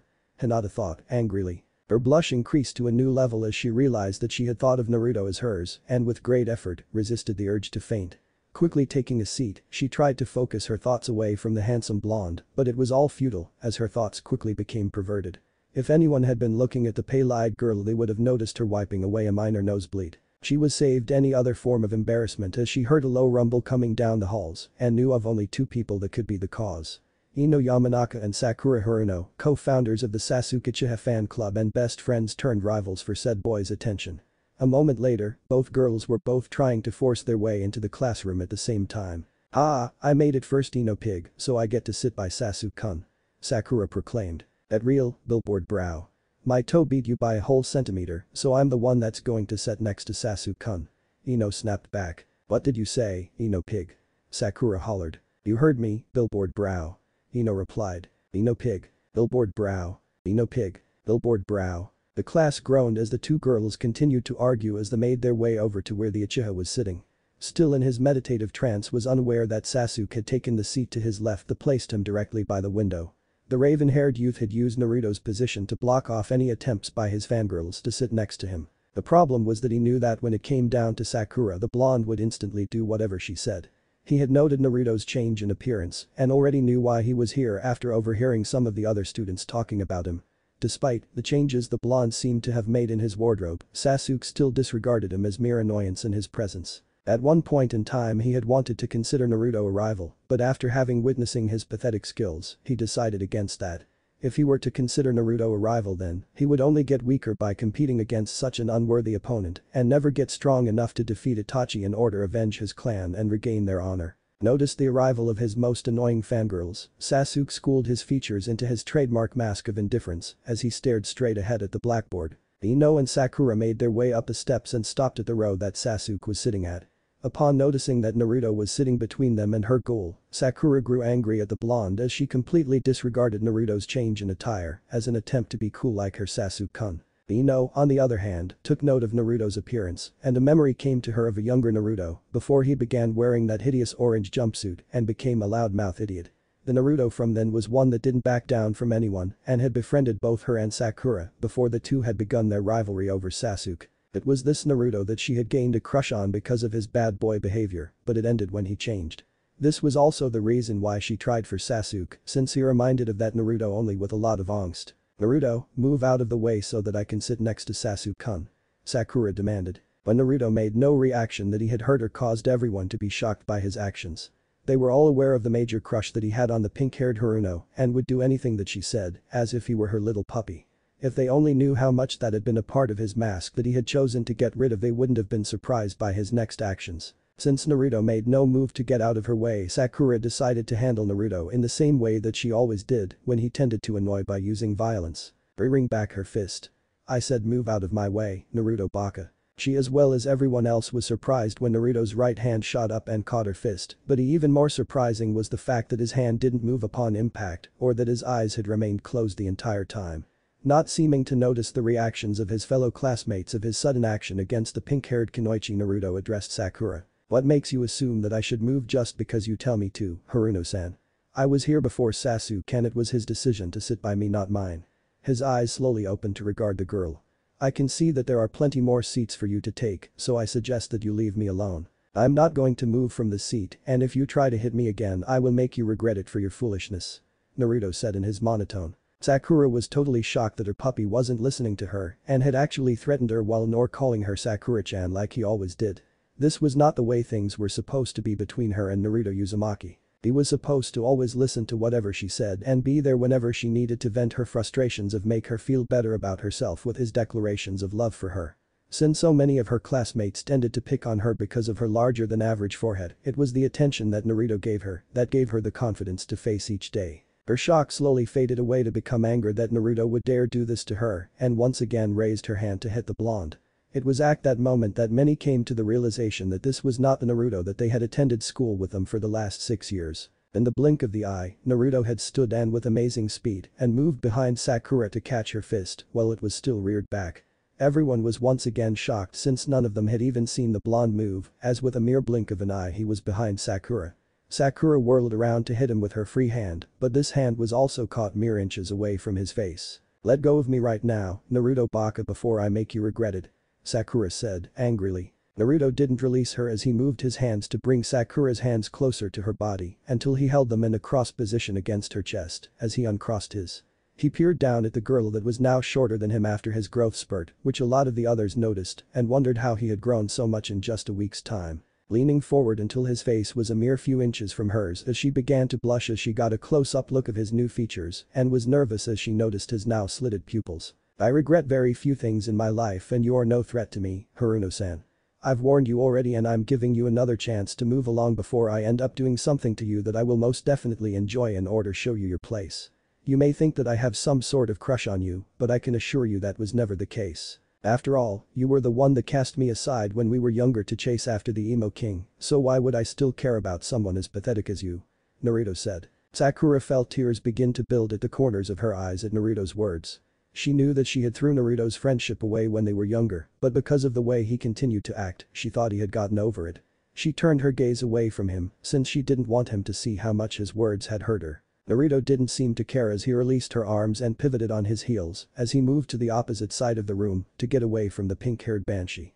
Noting the empty seat next to Hinata, he made his way over to her before sitting down and closing his eyes. He saw the blush on her face and knew that she had a crush on him. He would have gladly made a pass at her, but because of what happened to Kani he didn't dare do so. Even though she was the heiress of the Hyuga clan, he knew that it would have caused problems because of the burden that he carried by being involved with her. She was easily one of the most beautiful girls in his class, along with Ino and even Sakura, but because of her status, it put her out of his reach. That was why he had chosen Sakura to have a crush on when he had donned his mask, since she was from a civilian family and no one would make such a big deal if he pursued her. Plus, since he allowed her to hit him so much it made the civilians more smug in the fact that he could be denied something else that would make him appear human in their eyes. Ino had watched Naruto the entire time and felt the same feeling from before blossom within her chest. If this was her Naruto making his return then, she would let Sakura or any of the other girls have Sasuke. This was the boy that she had first fallen for and she knew that if she was going to get to him before someone else did then, she would have to make up for all the years she had been cruel to him and gain his friendship back as well as maybe more. She barely noticed as Sakura sat down the now vacant seat next to Sasuke with a dejected look on her face as she made her way closer to Naruto and took the vacant seat that was next to him. "What was that all about, Naruto? I never would have thought that you would pull a Sasuke on Sakura like even if she did deserve it," Ino said. "Are you trying to get me to apologize to her, Yamanaka-san?" Naruto asked without opening his eyes. "If you chose to act the same way she did then, you will receive the same treatment as her from me. I have no pity for her since like you said she deserved it for all the times she treated me cruelly in the past." Ino shook her head. "Why would you think I'm trying to get you to apologize to her? Because in the past whenever someone insulted Sakura, you would stand up for her to get the other person to leave her alone, even if she would turn on you afterwards, and the two of you would then have an argument. So, you can see why I'm expecting you to act the same as you have in the past, since you are just like her in trying to put me down in front of your precious Sasuke-kun." Naruto replied. "What if I said that I've always been more interested in you than Sasuke?" Ino asked with a sexy smile. Naruto didn't reply as at that moment Iruka entered the classroom. The brown-haired Chunin was surprised that the class wasn't as rowdy as it normally was, but he was glad for the change of pace. He scanned the face of the genin hopefuls and was pleased to see Naruto, but was surprised that he was sitting between Hinata and Ino instead of next to Sakura. He took a look at the pink-haired girl and saw the dejected look on her face, as well as the glances that she shot towards Naruto and wondered what had happened before he arrived. He mentally shrugged as he addressed the classroom of students on what they should expect now that they had graduated from the academy. Naruto tuned him out since he had been long since made aware of what to expect due to his teachings from the Sandaime and his Anbu instructors. He only wanted to know who his teammates and sensei were so he could move on to the next step of his shinobi career. Skipping teams 1 through 6 since they are not important to the storyline. Team 7 will be Sasuke Uchiha, Sakura Haruno, and Kiba Inuzuka. Your Jounin sensei will be Kakashi Haddock. Sasuke and Kiba groaned at being paired up with Sakura, while the girl made no reaction to being on the same team as her crush. Team 8 will be Shino Aburam, Hinata Hyuga, and Naruto Uzumaki. Your Jounin senseis will be Anko Mitarashi and Kurina Yuhi. Haruka said before he was interrupted. Hey, how come the dead last gets 2 senseis but not Sasuke-kun? A random fangirl asked. This was a decision made by Hokage-sama. Haruka replied. I hate that they allowed so many fangirls to enter the academy just for the chance to be next to last Uchiha. I bet he was given an extra sensei so they could train him to be a better shinobi. Doesn't matter how training he gets since he won't be as good as Sasuke-kun. Another random fangirl remarked. Sasuke puffed out his chest upon hearing this, while many of the boys groaned as they heard another Sasuke is the greatest rant. Haruka expected Naruto to snap after hearing this, but was surprised when he was met with silence. Glancing at his favorite student, he was surprised to see Naruto had his eyes closed as if meditating. He was even more surprised to see Hinata and even Ino as well as a few other girls, glaring at the 2 girls that berated Naruto. I guess Naruto's change in looks have given him a small fan club. I'm not surprised to see Hinata glaring, but Ino and the rest are a surprise. I wonder how this will all turn out if they all start going after Naruto like they do Sasuke.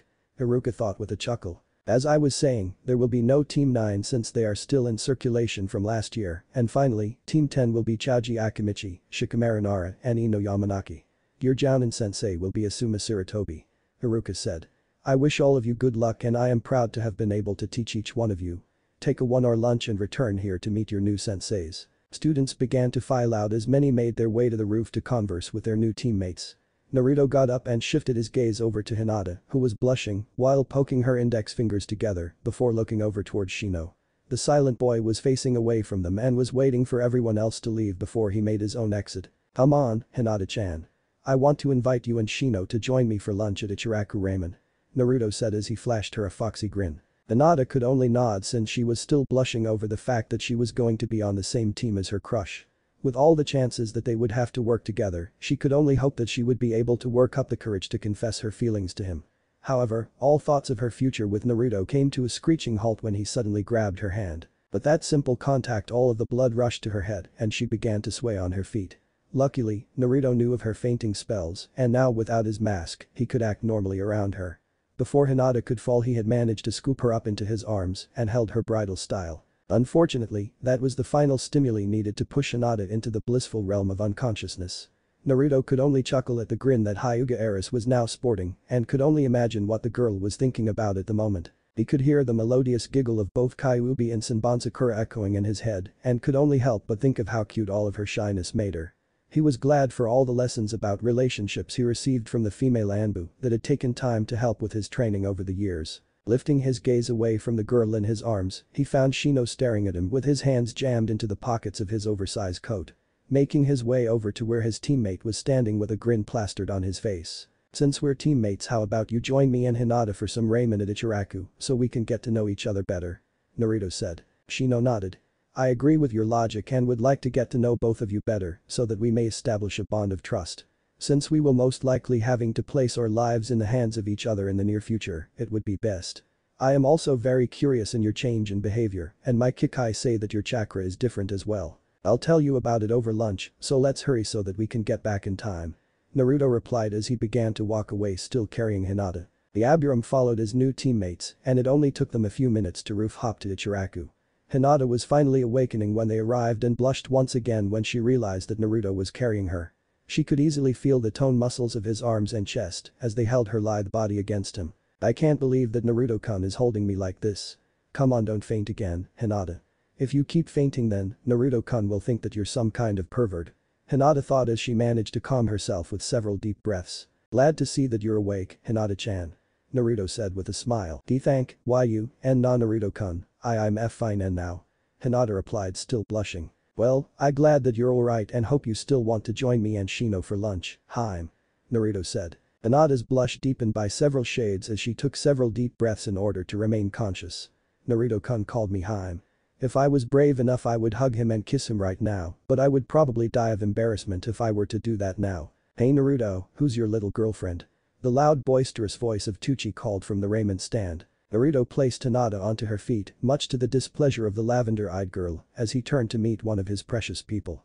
Hinata and Shino joined him as he took his regular stool with Shino on his left and Hinata on his right. "How's it going, Gigi, and where's AM-chan?"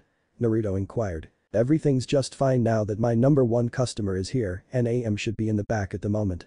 Tucci was about to call out to her when a blur came from around the corner of the stand. Naruto barely had a chance to prepare himself before he was engulfed in a hug by AM, much to the growing displeasure of Hinata.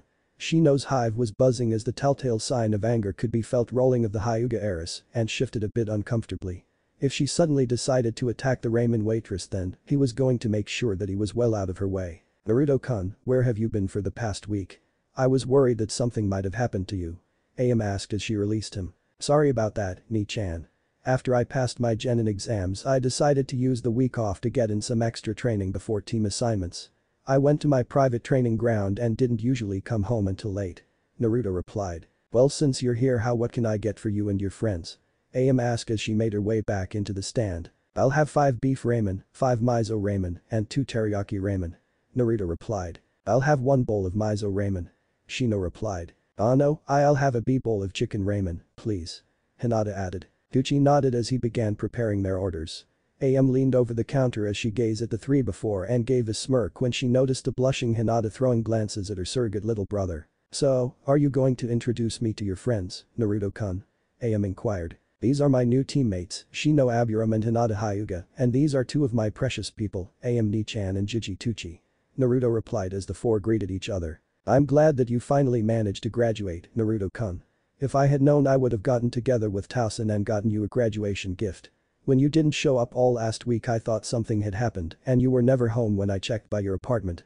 AM said. "I'm sorry to have worried you, but I really needed the training since it seemed that I somehow managed to gain a bloodline ability. When I talked to Sarutobi Gigi he suggested that I take some time to train with a sensei he had set up for me." Naruto lied. "So, this new Kekai Genkai is the reason for your increase in height as well as your increased chakra levels?"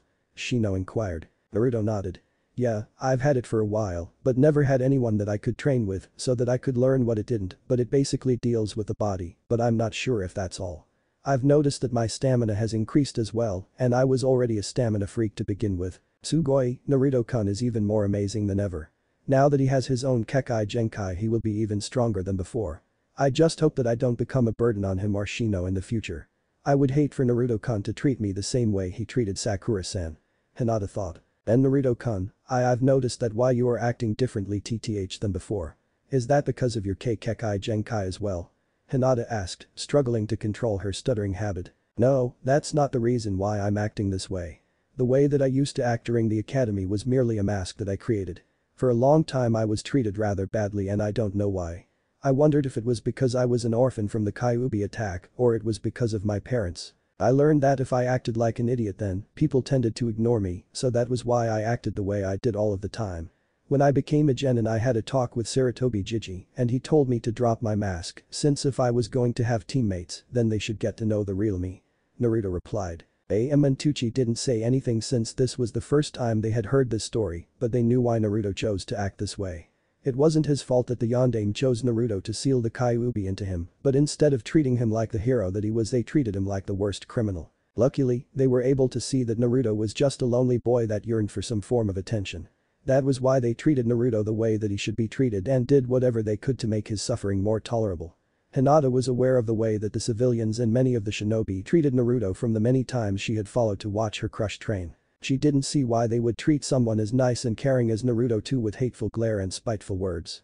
Shino was also aware of the way the civilians and some shinobi treated Naruto because his entire clan treated with prejudice because they shared their bodies with their Kekai bugs. However, the looks that Naruto received were far worse than any that had ever been directed at him or his clansmen. Both made the decision that they would discover why Naruto too was treated the way he was and would remain by his side as his friends for as long as he would allow them. "Well, I'm glad to hear that everything is alright with you. I don't know what I would do if I suddenly lost my number one customer. I would probably be out of business if you don't show up every so often," Tucci said as he placed their orders before them. The 3 thanked them and began to dig into their meals. Hinata and Shino could only gape in awe at how rapidly Naruto dug into his food, while AM could only giggle while Tucci laughed at their expressions. As Naruto sat there surrounded by the four, he realized that his life was no longer as miserable as it once was. Ever since the night he gained high Orochimaru and Senbonzakura, it was as if a path was set before that would lead him to happiness. He now had two more that he hoped that he could count as his precious people, and he would do everything in his power to protect them all. As the three left the raiment stand, he once again realized that it was a good thing that he had let down his mask. Maybe when he got to meet his new Jounin senseis, his future in Konoha would continue to look all the more brighter. He could only hope that they didn't share the same views as the rest of the villagers, but if they did he would have Hinata and Shino to support him, and that was all he needed at the moment. The three Genin hopefuls entered the classroom to notice that many of the other students had returned. Naruto noted that Sakura was amongst them, and she was glaring in his direction while releasing a pathetic excuse for killer intent. He repressed the urge to leak out some of his own killer intent towards the girl to remind her of his earlier threat. He was grateful that the Sandaime hadn't put him on the same team as her.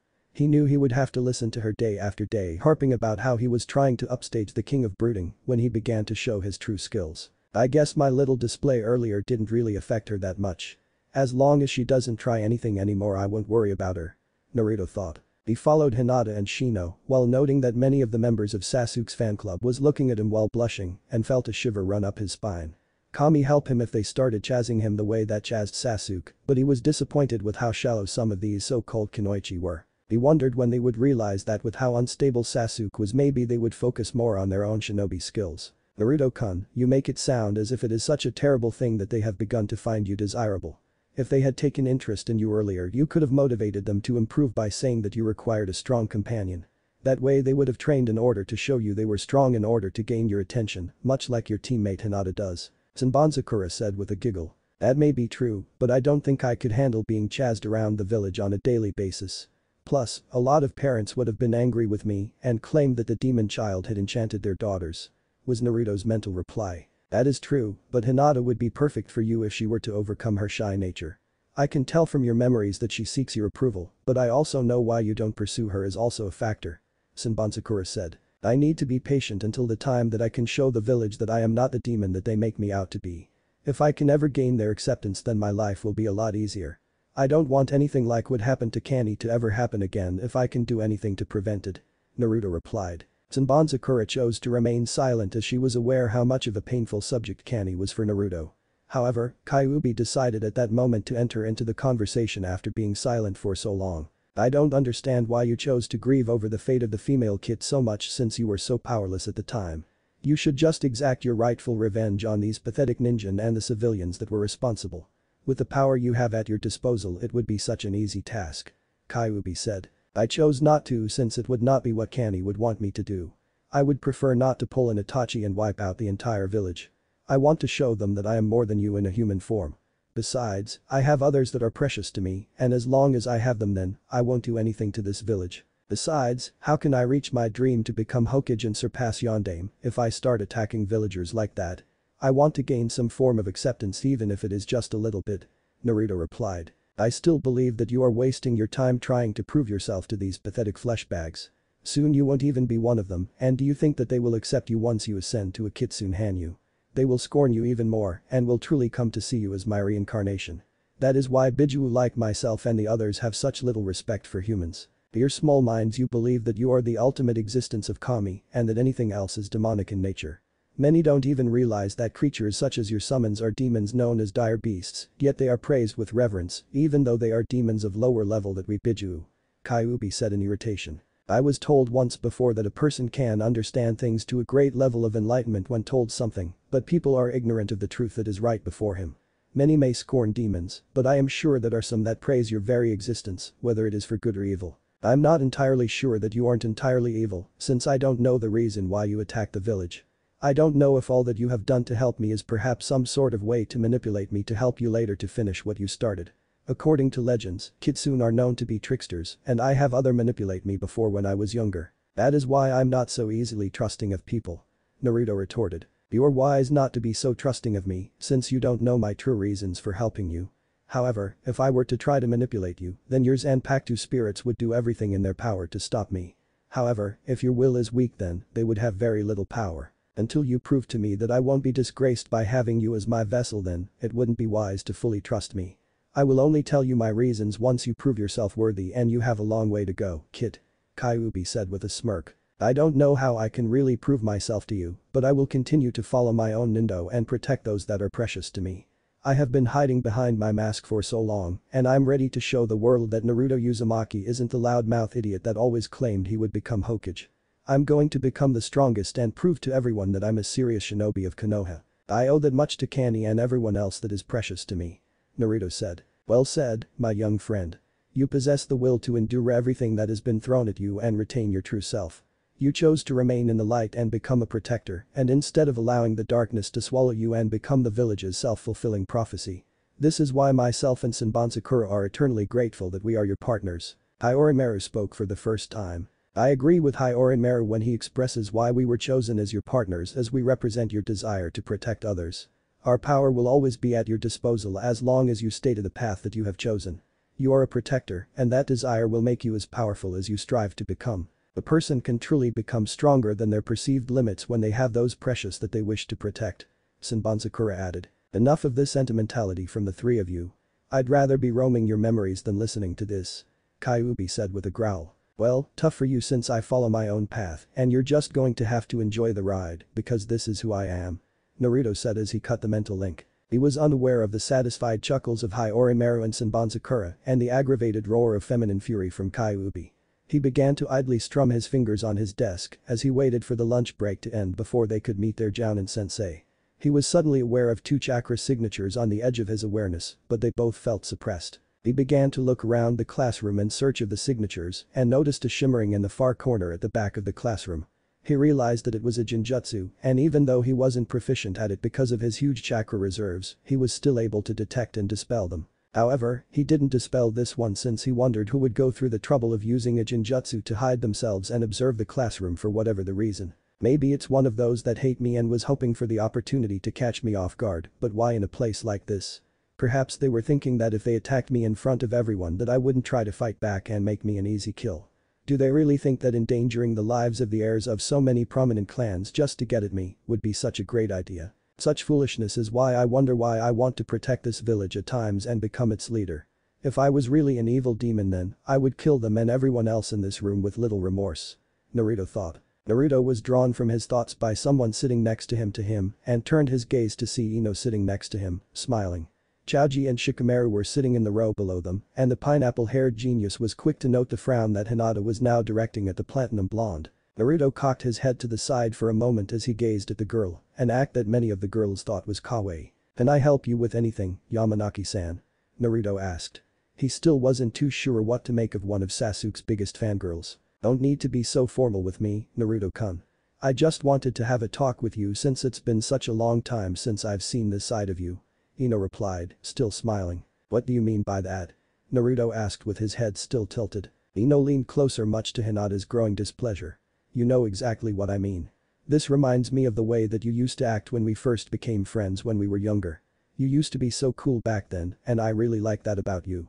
I don't know why you started acting like a hyperactive loudmouth baka in the first place, but I didn't like that at all," Ino whispered with a slight frown. Naruto cocked his head back straight as he stared into her eyes for a moment. He was surprised what he found in her pale blue orbs. There was concern and unless he was imagining it affection and it was all directed at him. He didn't know what to make of this, since the only ones to ever look at him in such a way were Hinata and Kani. "What are you trying to pull, Yamanaki-san? Is this some sort of plot by you and Sakura to get back at me for what I said earlier, because if it is it won't work. I'm not as naive as I made myself out to be all these years, and I have my reasons for why I chose to act the way I have in the past," Naruto said. Ino jerked her head back to glare at her fellow blonde. "Why would I do something like that? Forehead girl deserved exactly what she got, and I'm not trying to defend her or anything like that.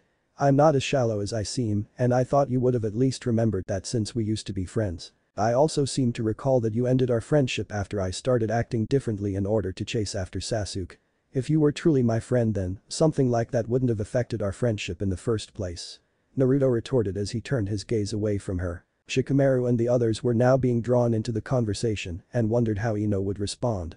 They were all aware of the past history between the two blondes, since Ino had went from being one of Naruto's friends to another of the many that would tease him when he acted like an idiot. "I know that I didn't really act like a friend in the past, and I'm sorry about that. I was young so I was prone to make mistakes, and my biggest mistake was ending our friendship just because I wanted Sasuke to notice me. I made the same mistake with Sakura and I'm still regretting that as well, but I want to at least start making amends with you. Ino replied. Why would you suddenly have a change of heart after all of this time? Don't tell me that know that I look cool you want me to be the next object of your attention. I'm only interested in people that see me for who I truly am to consider my precious people. I'm tired of hiding behind the mask that I created 6 years ago to appease others. Naruto said with an edge to his monotone voice. What do you mean by that, Naruto? Choji asked. Naruto shifted his gaze to the Akimichi. I really don't want to talk about that right now, Choji. It's something that I decided to do when I was younger to gain attention, but at the same time it was a stupid idea. I don't understand why you would do something so troublesome. If you acted like what I've seen so far all the time then, you would have been getting a lot of attention just like Sasuke. Shikamaru said. Naruto sighed. It's not as simple as you make it seem, Shikamaru. There are things about me that many don't know and because of them I'm not seen in a positive light by others. What kind of things are you talking about, Naruto-kun? Ino asked. Naruto was still unaccustomed to the affectionate way she said his name. I can't talk about things like that since it's a secret of mine and as a fellow shinobi you know we all have our own secrets. What kind of secret a dope like you have? While you're at it tell me about those swords that you have. Sasuke's arrogant voice sounded. Everyone turned their gaze to the Uchiha heir as he stood at the end of the row looking at Naruto with an aloof gaze. The guys and Hinata were constantly sickened by how he seemed to look down on everyone else, as if he was superior to everyone. Even Ino began to wonder why she even tried to go after him in the first place. Naruto returned his gaze with a bored one of his own as he tilted his head to the left. Why would you want to know anything about me or my swords, Uchiha? You have constantly made it known that I am unworthy of your attention, so why the sudden interest? Naruto's eyes widened slightly. Don't tell me that you're interested in that way, Sasuke. If so that would explain why you always turn down all the beautiful girls in the village. I'm going to let you know right now that I don't swing that way, so go find someone else. Naruto said still in a monotone. Sasuke sputtered for a moment as he glared at Naruto. Many snickers were heard from the guys and a few girls gave Sasuke questionable glances while others glared at Naruto for insinuating their precious Sasuke-kun was gay. I am not gay. I was talking about those two swords on your back and waist. Sasuke snapped. I'm merely calling things as I see them. I know for a fact that any other guy would love to have so many girls chasing after them wanting to be their girlfriends. You even have a lot of the older kunoichi chasing after you and you always turn them down saying you're not interested. What else would you expect me to say after seeing you do that? Naruto replied. Sasuke glared for a moment longer before a smirk crossed his face. You're just saying that since none of them would even bother to look at you. You think that just because you changed your look that they will start liking you all of a sudden. Forget it because no one would ever want a dope like you. Why would any girl in their right mind want a no-talent clanless loser like you? I don't know how you managed to sweet-talk the Hokage into passing you, but I'm glad you're not on my team since you would be nothing but dead weight. I wouldn't mind being Naruto's girlfriend. Was the collective thought of Hinata, Ino and many other girls, but Naruto was unaware of this. Naruto returned his smirk with a deadpan look. You have no idea how glad I'm not on your team. I don't think I would be able to concentrate on anything else since I'll always have to keep looking over my shoulder to make sure you're not trying anything. I would never be able to live with the shame if you actually managed to succeed and I would be scared for life. Sasuke glared at Naruto with such intensity that he would have exploded from spontaneous combustion if the Uchiha was capable of it. The class had erupted into laughter at hearing this and realized that this new Naruto was a lot better than the one they had known. Sakura had grown tired of listening to her puppy talk about her Sasuke-kun in such a way and was going to remind him of his place compared to the Uchiha. Sadly, she seemed to suffer from a case of short-term amnesia since she seemed to forget how she had broken down in front of Naruto earlier. Stomping over to where the others stood, she placed her hands on her hips as she glared at Naruto. Naruto baka, take back what you said about Sasuke-kun. Sakura screeched. Naruto seemed to wince as he shifted his gaze to her. Would you tone it down, you pink-haired banshee? I don't think they heard you all the way in Iowa and if they did they're probably half deaf right about now. Stop trying to act all cool like Sasuke-kun. Nobody is going to like you any more than before and I know no girl would want a loser like you.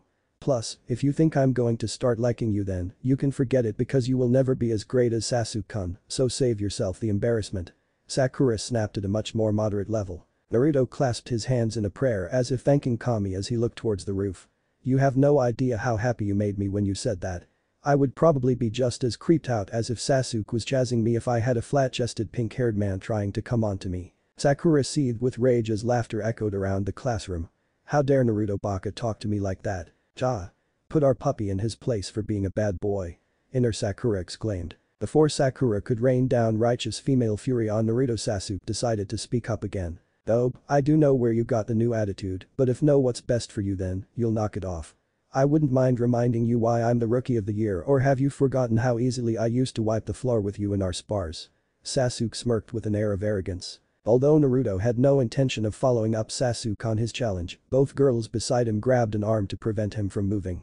Ino grabbed his chin and pulled his gaze to her, while Hinata was blushing crimson from touching Naruto, while wishing she was bold enough to do what the blonde was doing. "Naruto-kun, don't fight with Sasuke, okay?" Ino pleaded. Many were surprised with the change in honorifics on the names of the two boys, while wondering about Ino's sudden change of interests in boys. Hinata quickly began to realize that Ino was indeed interested in her Naruto-kun and had to gather up her courage to show her interest in him as well. "And Naruto-kun, why you shouldn't fight W with Sasuke-kun since it could end really bad for the two of you.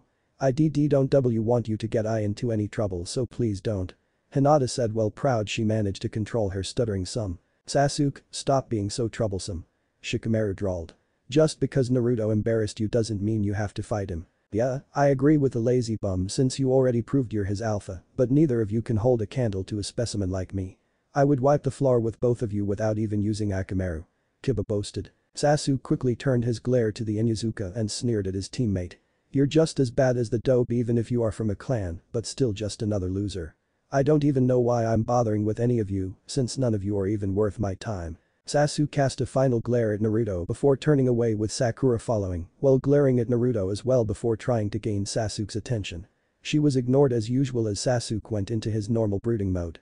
Kiba was undecided on whether to join his teammates or not at first, but a look at Naruto, who had removed Ino's hand from his face, told him he was better off with the emo king. "Man, you really are troublesome, Naruto," Shikamaru said while scratching his head. "I have no clue what you are implying, Shikamaru. I wasn't the one that started it, so how come I get to be the troublesome one?" Naruto retorted. Shikamaru sighed. "You're such a troublesome blonde. I still wonder where he got those swords from, but I'll ask him later." Naruto smirked at the boy before turning his attention to the two girls. "I wasn't about to do anything to him, but I do appreciate the effort.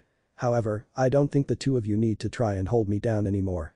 It's not like I'm planning on going after Sasuke or anything, since it wouldn't be good for my sanity if you know what I mean." Both girls blushed as they realized they both still had a grip on Naruto's arms. Ino only blushed a light pink while averting her gaze, but Hinata was blushing a whole new shade of crimson and looked ready to faint once again. "Don't go fainting on me again, Haim. I don't mind carrying you around, but it would look rather awkward and give people ideas," Naruto said. It was a bad move as Hinata promptly fainted as she remembered the feel of Naruto's arms when he carried her earlier. Luckily, Shino was behind her and caught the girl before she hit the floor and placed her in her seat to allow her to recuperate. Naruto had to resist the urge to sigh and decided to make it his personal mission to help the girl overcome her shy nature. Ino found herself feeling jealous of the Hyuga girl when she heard Naruto call her Haim and admitted that he had carried her earlier after a fainting spell. She wasn't completely sure where her feelings for her fellow blonde stood, but she had a feeling that she couldn't approach him while acting like a shallow fangirl. She knew that with Naruto you had to be serious in order to get his attention if her memory of his younger self was to go by. If this was still the same Naruto she had a crush on before then, she wasn't about to let him go to Hinata without a fight. She had a lot to make up for and she could only hope that he would give her a chance. Anything further to be said was put on hold as Iruka stepped into the classroom followed by several figures. Naruto was also aware that two of them possessed the same chakra signatures that he felt before and wondered how they had left the room without him noticing. He realized the argument with Sasuke had taken his attention away from them as he focused on the two female jounin. One had long wavy black hair that was about shoulder length and exotic crimson orbs that reminded him of Kyuubi's. She was dressed in a battle dress that seemed to be made of large bandage wrappings with stripes of black running along the center of each band. Fishnet armor covered her exposed cleavage area while a red sleeve was on her right arm while her other was missing. Bandage wrappings covered her forearms and much of her hands, while he could also see some beneath her battle dress as well. Lastly, she wore black shinobi sandals while her hit I-8 was on her forehead, but Naruto could see no visible weapons, so he assumed they were hidden on her person. The other had purple hair that was tightened back to resemble a pineapple much like Shikamaru's with hazel-colored eyes. She wore a full-body fishnet suit that stopped about mid-thigh covered by a dark tan miniskirt and a tan trench coat. She also had a pendant of a fang that hung between her ample breasts with black shinobi sandals which were covered by metal shin guards, and her hit I-8 was worn of her forehead as well. He also noticed that she had a predatory smirk on her face as she gazed in his direction, which caused an involuntary shudder up his spine. He also took note of one of the male jounin that he recognized as the Sandame's son, Asuma Siritobi. Asuma had short, slightly spiked hair with a neatly trimmed beard with dark brown eyes. He was dressed as a typical jounin with a green flak jacket over a blue shirt with sleeves rolled up to about mid-forearm with 2 black metal bands on his wrists. He wore blue shinobi pants with a sash that identified him as one of the Guardians of Fire, with bandages wrapped around his shins and elbows with black shinobi sandals, and wore his hit I-8 around his forehead. I'm surprised Asuma-sen is motivated enough to take on a genin team, since I always assumed he was a laid-back person. Naruto thought. As the other jounin called out to their new teams, he was surprised by the words that escaped the red-eyed beauty. "Teammate, come with us," the woman said. Naruto glanced at Shino, who nodded to him as he moved to pick up Hinata, since she had yet to awaken. He didn't notice the dark-haired beauty narrowing her eyes at him as he lifted the Hyuga heiress into a bridal carry before descending the steps. He also didn't notice the jealous look Ino was directing at the unconscious girl. Taoji and Shikamaru noticed while knowing the blonde now had another rivalry with another girl for a boy she was interested in. 2 women looked over their 3 new charges for the purple-haired beauty spoke for the first time. "Alright, meet us at training ground 8 in 20 minutes, Gakis," the woman said before both vanished in a shushin. "Oh, man. Training ground 8 is all the way on the other side of the village. It will take us about 25 minutes to get there since I have to carry Hinata," Naruto said. "We had best hurry since I believe this is probably some sort of test.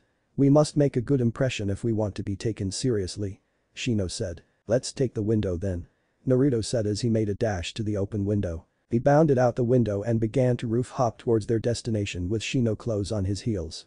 The blonde knew that he could make it in less than 20 minutes if he really wanted to, but that meant he would leave Shino behind and he wasn't going to do so. It was better that he matched the stoic Aburam's pace so that they arrived as a team even if they end up being late. It came as a surprise to him when the Aburam suddenly passed him and couldn't hide the smirk that came to his face. Maybe he wasn't the only one that hit a lot of his potential in school, since he had a feeling that some of his classmates had held back in the academy. Picking up his pace to match Shino's, the trio was bounding across the rooftops of Konoha at low chunin speeds. A few minutes later, both shinobi landed in the clearing that represented training ground 8 to find both women standing there waiting for them. The training ground was mainly a clearing surrounded by forest, with a lake set near the far eastern edge that was fed by a waterfall. The 2 women took note of the appearance of their 2 male students and noted that Naruto appeared to be perfectly fine while Shino was slightly out of breath. They were not surprised by Naruto, since any shinobi of the Leaf Shunin and above was aware of the blonde's unnatural stamina. As the 2 women continued to stare at them, Naruto decided it was time to rouse Hinata from her fainting spell. It's time for you to wake up," Naruto said in a gentle tone as he lightly shook the girl in his arms. Hinata gave a soft groan as she slowly opened her eyes only to blink a few times as she got accustomed with the sudden sunlight. It took a few moments to clear her vision, and she blushed when she realized her predicament of once again having Naruto carry her after another one of her fainting spells. She probably would have fainted again if it was not for the red-eyed beauty clearing her throat to draw attention to her. "Since Hinata-chan is awake, how about we get everything started, shall we? First, let's have some introductions so that we can learn a little about each other. I will go first to give you the idea of what I'm expecting to hear. My name is Kurana Yuhi and I'm a recently promoted jounin. My likes are tea ceremonies, gardening and teriyaki fish. My dislikes are perverts and those that think kunoichi aren't as capable as males because of our more slender builds. My dream is to make sure that the 3 of you advance in your shinobi careers and my specialty is jinjutsu," Kurenai said. "My name is Anko Mitarashi and I'm a jounin specializing in torture and interrogation. My likes are dango, red bean soup, and poisons, while I have a strong dislike for a certain Hibi pedophile traitor and those that misjudge others for the crimes of others. My dreams are a little mature for you 3 gakis and my specialty is assassination and stealth," Anko said. "Okay, you first pale eyes." Hinata blushed and took a deep breath. "My name is Hinata Hyuga. My likes are my sister, cinnamon buns, and flower pressing. My LE likes of Ari is C-certain b-boy and my F family." She paused to take another breath. "I dislike people that are cruel or mean to others and my dream is to one day unite the Hyuga main and branch families when I become clan head. My specialty is Hyuga Taijutsu." I almost managed to completely control my stuttering. Maybe if I spend more time with Naruto-kun I can gain more confidence to be around him. "Sunglasses, you're up next," Anko said. If Shino was offended by the comment he didn't show it. "My name is Shino Aburam. My likes are our family Kikai insects, collecting insects, and breeding new species to integrate new species into our family hive. My dislikes are pesticides, those that harm insects, and people that prejudice of others for reasons beyond their control. My dream is to surpass my father in the amount of hives I can sustain in my body and to become a strong clan head one day. My specialty is my family jutsus. Shino said while pushing up his glasses. Blondie, you're last, so make it good. Anko said with a smirk. My name is Naruto Uzumaki. My likes are training, learning new jutsus, and my precious people. My dislikes are those that judge people for a burden that they had no choice in, instead of getting to know them. My dream is to become the strongest that I can possibly become so I can be Hokage and show everyone who I really am. My specialties lie in my use of Kenjutsu, Ninjutsu, and Taijutsu. Naruto replied in his normal monotone. I've been wondering since I first saw those swords and I would like to know who gave them to you and who trained you, Naruto-kun. Kurenai asked. I was given these swords by two very special friends and they are an extension of my soul as I use them. I was trained by a few of the Anbu that used to watch over me when I was younger. Naruto replied. I was also wondering why the two of you were hiding with a Jinjutsu during class earlier. I now have a pretty good guess, but I want to be sure I'm close. Oh, I'm surprised you noticed us since Kurenai-chan is considered the best Jinjutsu user in all of Hai no Kuni. As to why we were there, it was because we want to get first look at our future genin. Anko replied. Because of my unique situation I had to be extra aware of my surroundings at all times. I may not be good at using Jinjutsu, but I'm pretty good at detecting and dispelling them. Plus, I kinda figured that was why the two of you were there, but I'm also wondering why we were given two senseis instead of the usual one. Naruto said. I guess I can answer you on that one, but I want to know if you want Hinata and Shino to know as well. Kurenai replied. Naruto was confused by what she meant. Does she intend to tell them about me being the Jinchuriki for Kyuubi or about my mask that I used to wear? Kurenai noticed his confusion. I'm talking about you hiding your true shinobi skills for so many years. I wasn't aware that you knew of my true skill level. Naruto said. I used to be a part of your security detail, so I used to train you from time to time, but you would remember me as the Hibi Anbu. I let Kurenai know since she came across your training ground one day and told me about what she saw, so I told her everything that I knew about you. Actually, you would be quite surprised by how many Jounin really wanted to be your sensei over all the other genin hopefuls. Anko said. Kurenai-sensei, what do you mean by Naruto-sen's true skill? He is a genin like Hinata and myself, so he shouldn't be that skilled since I saw that much of his academy instruction was sabotaged by the staff. Shino inquired. What I mean to say that since Naruto was 5 years old, he has been trained by members of Anbu because of his special situation here in the village. It was also because of this situation that he chose to hide his skill while he was attending academy for the past 6 years. I wouldn't say that Naruto is as strong as a Jounin, but he is a lot stronger than most genin, and I would put him around mid-Chunin level in skills after witnessing his training from time to time. Kurenai replied with a small smile. No, what kind of SSP special situation was NN Naruto-kun in? Hinata asked, shyly while glancing at her crush. I'm afraid I can't tell the two of you about that just yet, Haim. I would like to say I could trust you with my secret, but I have to be real careful when I tell people that don't already know about it. Hopefully, I will be able to tell the both of you, but I have to be sure that I can completely trust you, since this secret could easily change your opinion of me. Naruto replied. Hinata and Shino nodded since Naruto had already told them the same thing earlier and hadn't changed their goal to one day learn his big secret. Anko and Kurenai shared a brief glance with each other before deciding to tell their potential students why they were here in the first place. Okay, we'll talk about that more later, but for now we have a genin exam to the three of you to prove if you have what it takes to be true genin. Anko said. What do you mean, Anko-sensei? Naruto asked. What I mean that out of the total 27 genin that graduated from the academy that only 9 can be selected to become official Konoha genin. The academy exam was only a preliminary test to weed out those that lack the abilities to become genin. It is up to the Jounin instructors to administer the final test of their own choice. This test has a 66.6% chance of failure, so you'd best bring your best if you want to prove to us that you can make it in the real world. Anko said then, smirked. At first, we were going to just merely assess your skills with a little survival exam. However, a certain Cyclops was bragging earlier that his team is a lot better than this one because he had the Uchiha on his team and was sure we would fail you three. Naruto narrowed his eyes since he remembered that the Jounin for Team 7 was Kakashi Haddock and was aware that the former Anbu captain saw him just like the rest of the ignorant shinobi and villagers. He had been part of his security detail when he was younger and it was during those times that mobs always managed to get past the Anbu assigned to protect him and attack him. His slowly rising fury was felt by both Orochimaru and Sanbonzakura as the two swords began to vibrate in their sheaths as a sign of their anger towards the man that would cause harm to their partner. Both women saw the look in his eyes, as well as the frowns on the faces of both the Abure heir and the normally timid Hyuga heiress. They had the perfect plan to go after Kakashi since his being a major pervert with his constant reading of Icha Icha Paradise was a major peeve for the two since they both hated perverts. They were planning to have their team gain a little bit of revenge on Kakashi for his blatant hatred of Naruto and his disrespecting of their skills as Kunoichi. Okay, I'm going to give you the mock mission that we thought up before you are given the option to accept it or not. If you choose not to then, we will go with our original plan, but if you accept it, you three will be judged by your performance. Kurenai said. Give me the mission, Kurenai-sensei. I've had an issue with Haddock for quite some time and I want to take out a little of my frustration on him if you know what I mean. If I know Anko-sensei the way that I think I do then, this is going to be fun for me. Naruto said, which made Anko grin at his enthusiasm. Kurenai smiled. I already knew you would agree and we made this mission with you in mind, but I want to let Hinata and Shino know before they make a decision.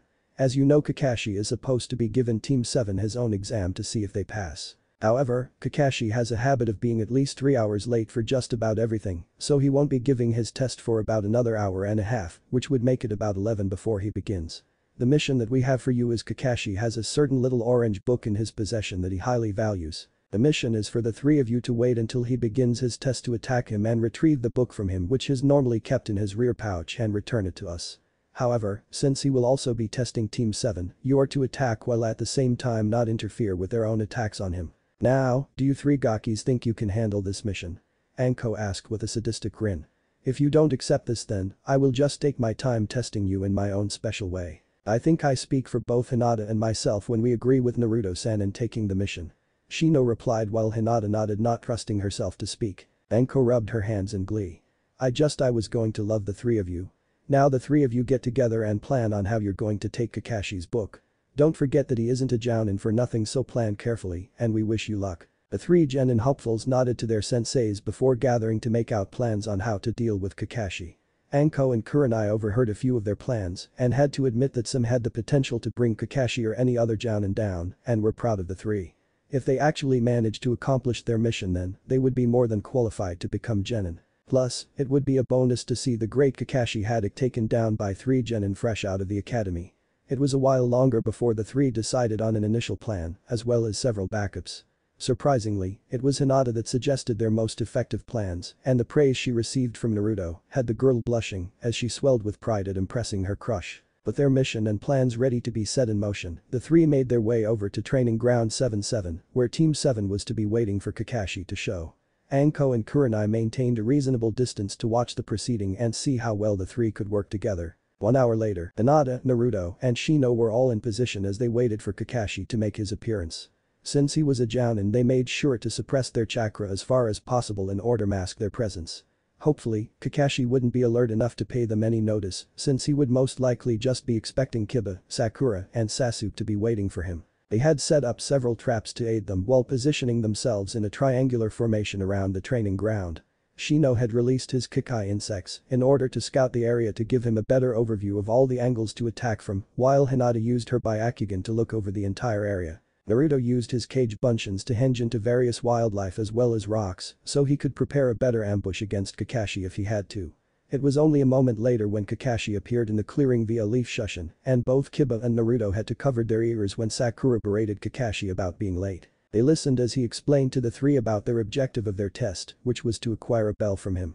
However, the catch was that he only possessed 2 bells, and whoever didn't gain a bell when the alarm sounded at noon would be sent back to the academy. I don't understand why he would give them a test like this. I was taught that a genin teams is always a jounin sensei and 3 genin under their command unless he said it to cause dissension among them so they wouldn't work together. I have to admit that is one way to strike at their egos. Kiba and Sasuke will refuse to work together while Sakura will only try to assist Sasuke to get a bell. Sasuke most likely believes that his teammates will only slow him down and Kiba prefers to charge in recklessly while Sakura's pathetic skills won't even get her close to gaining a bell. Naruto thought. As he saw the members of Team 7 go into hiding, it was time for his team to put their plan into motion. Keeping his chakra suppressed, he made his way to the edge of the clearing closest to Kakashi before charging at the unsuspecting jounin. Kakashi had pulled out his copy of Icha Icha and was enjoying his time spent when he suddenly detected a presence very close to him. It was not the chakra signature of one of his genin, but at the same time it seemed familiar and yet so different at the same time. with the presence coming from his rear he spun around to face his attacker and his eyes widened when he saw the blade of his sword coming horizontally at his head. Reacting on trained instincts, he leaned his head back so that the blade passed harmlessly mere inches above his head but had to quickly block a kick that had been added at the end of his attacker's spin. In his off-balance state, the blow caused him to stumble back several steps before he could regain his balance. But the bit of distance between the two he was now able to see his attacker and his eyes narrowed in anger upon seeing Naruto. Naruto returned the gesture as he held Orochimaru in right hand at a 45-degree angle, with his left leg back slightly, with both legs bent slightly to allow him a quick spring for acceleration. His left hand was bent across his stomach in case he need to use Sanbonzakura, since he now wore her on his right side as well. I don't know why you chose to attack me like this, but I will take great pleasure in humiliating you for all my pain you caused. Kakashi snarled. Naruto tilted his head to the right. I can be accounted for your foolishness that you can't tell the difference between the two of us, especially since she's a girl and I'm a guy, but you probably don't know that since I only just found out myself thanks to Mizuki team. I'm just burdened with a fate that I didn't choose, but I will continue on the path that I have chosen for myself to follow. That doesn't matter right now since I've been wanting to test myself against a strong opponent for quite some time, and this also gives me a chance to test out Orochimaru against someone other than my cage buncheons. Kakashi was confused by Naruto's behavior, since he could clearly remember that the blonde was basically a hyperactive loudmouth idiot. The Naruto Uzumaki that stood before him seemed calm with a bit of an attitude, and his monotone way of speaking was kin to creeping him out. Plus, he wondered who or what was this Orochimaru that he was referring to. He was about to question the blonde when he felt a slight sensation of fatigue and brought his hand up to forehead. He was shocked to see Kikai insects crawling onto him and was suddenly aware of another presence not too far away from him. He quickly began to brush them off before focusing back on Naruto. If you're wondering how the Kikai got on you then, it was when you blocked my kick. Shino had instructed a few to remain on me along my leg and in the brief moment I kicked you they had swarmed my foot and were placed on you upon contact. I hope I didn't harm any of them since the kick had more power than I had intended but they seemed to be enough to do the job. Naruto replied to Kakashi's unasked question. What is going on here? Kakashi asked. Naruto didn't reply as he suddenly charged the silver-haired Jounin and thrust forward with Orochimaru in an attempt to stab him in the shoulder. Kakashi easily avoided the blow and moved into Naruto's guard to land a blow to his opposite shoulder. Naruto was prepared as he absorbed the momentum of the blow and slid into as he extended his left leg into a sweep that Kakashi easily jumped over while rising with another attempt to stab him as he completed his spin. Kakashi was ready this time as he drew two kunai to brush the sword strike to the side and had to jump back to avoid a punch as Naruto once again flowed with the momentum of Kakashi's counter. Deciding that he would need to take the blonde a bit more seriously as picked up the pace and stopped playing with the Kyuubi container. Flipping both kunai into a reverse grip, he charged the blonde and began to slash at him, but was surprised Naruto was able to keep up and block him, although he could see that he was struggling. Kakashi once again slipped into Naruto's guard after having to block a quick high-low slash combo, and he capitalized on the opening with a roundhouse kick to the side of Naruto's head. However, he was surprised when Naruto burst into smoke and was even more surprised that he had been fighting against a cage bushing in the last few minutes. Although, he was barely putting forth an effort in the fight so far to believe a mere cage bushing could have taken his earlier blows without dispelling. I knew it was a bad idea for the Sandaime to let the Kyuubi be trained as a shinobi. With how strong he was before he was sealed by Minato-sensei, he's only going to get stronger if the seal on his power breaks. I can't take him out now since I have the other genin looking and would look bad if I went all out on a genin since the Sandaime would know I attacked with the intent to kill. I'll just have to bide my time until I can get the opportunity to finish what sensei started, but for now I'm just going to humiliate him. Kakashi thought with a grin beneath his mask. He searched the area for his blonde opponent but was surprised he couldn't sense neither him or his Aburam partner. The sound of sudden footsteps drew his attention to his left to find Hinata charging him with her Byakugan blazing and her left arm drawn back in preparation for a Gyuuken strike. Kakashi dodged the barrage of strikes that the Hyuga heiress was launching at him as he realized that the entire teammate genin cell was attacking him, but he wanted to know why. He was also wondering why his own genin were only watching as he was attacked and didn't bother to help, but realized they may have just been waiting for teammate to wear him down before they attacked. Unfortunately, he wasn't going to make it that easy as he prepared to counter Hinata after dodging another series of Gyuuken strikes. His planned counter was stopped as Naruto suddenly appeared at Hinata's side and the two began to work in tandem as they struck at the silver-haired Jounin. Kakashi had to admit that he was impressed by the teamwork of the two as they seemed to cover any openings that the other left so he couldn't capitalize on them. If not for his blind hatred of Naruto, he realized the blonde had more skill than he gave him credit for, but also thought if the dead last was this good then, Sasuke was several levels higher in skill compared to Naruto. If only he knew how much of an overestimate of Sasuke's skill in comparison to Naruto. From their hiding places, the three genin of Team 7 could only gape in amazement at the skill on display by both Hinata and Naruto as they took on their sensei. Sasuke was glaring at Naruto as he saw that there was a lot more to the dope than even he had realized, and the blonde would actually make a decent rival if this was even a fraction of his skill. He had to admit that while he knew was skilled in Taijutsu, Naruto's style seemed to flow as he absorbed the power behind his opponent's strike and turned them into spinning counters from their momentum and always seemed to attack in an unexpected manner. He also realized that the blonde also seemed to be able to handle the sword, even though he had only used for a few moments in his initial rush, but he seemed to handle like some of the Kenjutsu users he had seen in the past. If only he had already awakened his Sharingan, he would copy Naruto's styles and added them to his repertoire to make himself stronger. It didn't matter that he was a comrade since compared to an Uchiha elite like himself everyone else was inferior.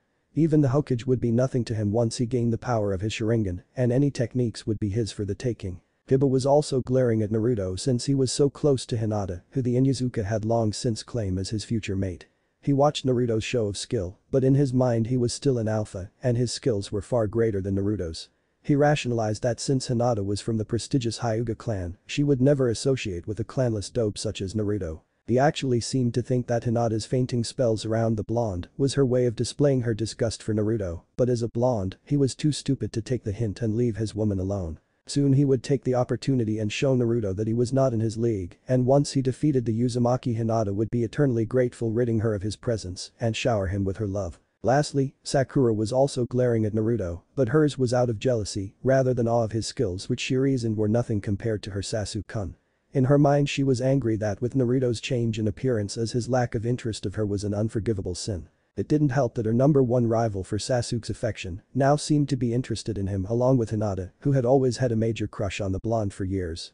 She hadn't really known Naruto back before he had adopted his idiot mask, since her parents had always told her to stay away from him since he was dangerous and would hurt her. It was only when she had become friends with Ino that their friendship had lasted for only a month before her and Ino split when they began chasing Sasuke. She hadn't really realized that this was also around the same time that Naruto's personality took a complete 180. She just couldn't see why so many girls would start taking a sudden interest in Naruto after his change, but she knew that one way or another, she was going to make Naruto fall for her again. She was going to remind him that his place was at her side, making her feel good about herself, and she wasn't going to let another girl take her puppy away. Meanwhile, Shino had also joined in on the attack, but he chose to keep a mid-range attack pattern since as an Aburam Taijutsu wasn't his strong point. He was constantly sending his Kikai in random intervals in order to catch Kakashi off guard and drain his chakra, making it easier for Hinata and Naruto to get the book from Kakashi. Naruto had once again Orochimaru and Kakashi learned a quick lesson that by drawing a stalemate against the sword caused his weapons to begin to freeze. He figured that Naruto was channeling chakra through the blade, which seemed to combine Suiton and Fuiton elemental chakra in order to create a Hyoten effect. This once again made him wonder where Naruto got his swords and who created them for him, or if this was merely a part of his abilities as Kyuubi that he had regained over the years. He knew that engaging them only in Taijutsu was a waste since they seemed to have solid teamwork between the three, so decided it was time for a little ninjutsu in order to even the odds. Parrying another Gyuuken strike from Hinata and leaping away to gain some distance before Naruto could lash out him with his sword. Flashing through a series of hand seals before the three could attack him again, he brought his thumb and pointer finger up to his masked lips. Heitan. Kakakyou no Jutsu. Kakashi exclaimed as he released a huge fireball at Hinata and Naruto. Fire release. Grand fireball technique. Naruto realized that because of the amount chakra in the attack the jutsu was rather large, but he knew he could easily avoid it. However, he wasn't sure that Hinata would be able to avoid it and he wouldn't allow any harm to come to his Haim. He received a mental nod from Orochimaru as he prepared to unleash his second Zanpakuto for the first time other than in training. Sotenai's ace, Orochimaru. Naruto intoned as he swung his sword forward as if to slash the jutsu despite the distance between them. Sit upon the frozen heavens, ice ring. Everyone that witnessed the move was shocked when a large icy blue dragon sprung forth from the tip of his sword with gleaming red eyes and a gaping maw. The dragon was actually larger than the fireball and completely engulfed the jutsu as it continued forward towards a still shocked Kakashi. The silver-haired Jounin got over his shock and rolled to the side, but unfortunately his left leg was caught in the blast and was encased in a solid block of ice. The dragon continued past Kakashi and slammed into the ground, creating a solid spike of ice as the attack ended. With his leg frozen, Kakashi once again turned his gaze to Naruto, or more specifically the sword in his hand. He noticed that sword appeared the same with the exception of the icy vapor that surrounded the blade and the chain that connected to a small dagger that was held in Naruto's opposite hand. What was that? Kakashi asked with shock evident in his voice. Sorry, but any good shinobi doesn't just reveal their techniques to others, even if they are comrades. Besides, I don't trust you in the slightest, so you definitely won't get an answer out of me. Naruto replied. Kakashi began to struggle to his right foot while trying to think of a way that would quickly thaw out his frozen leg.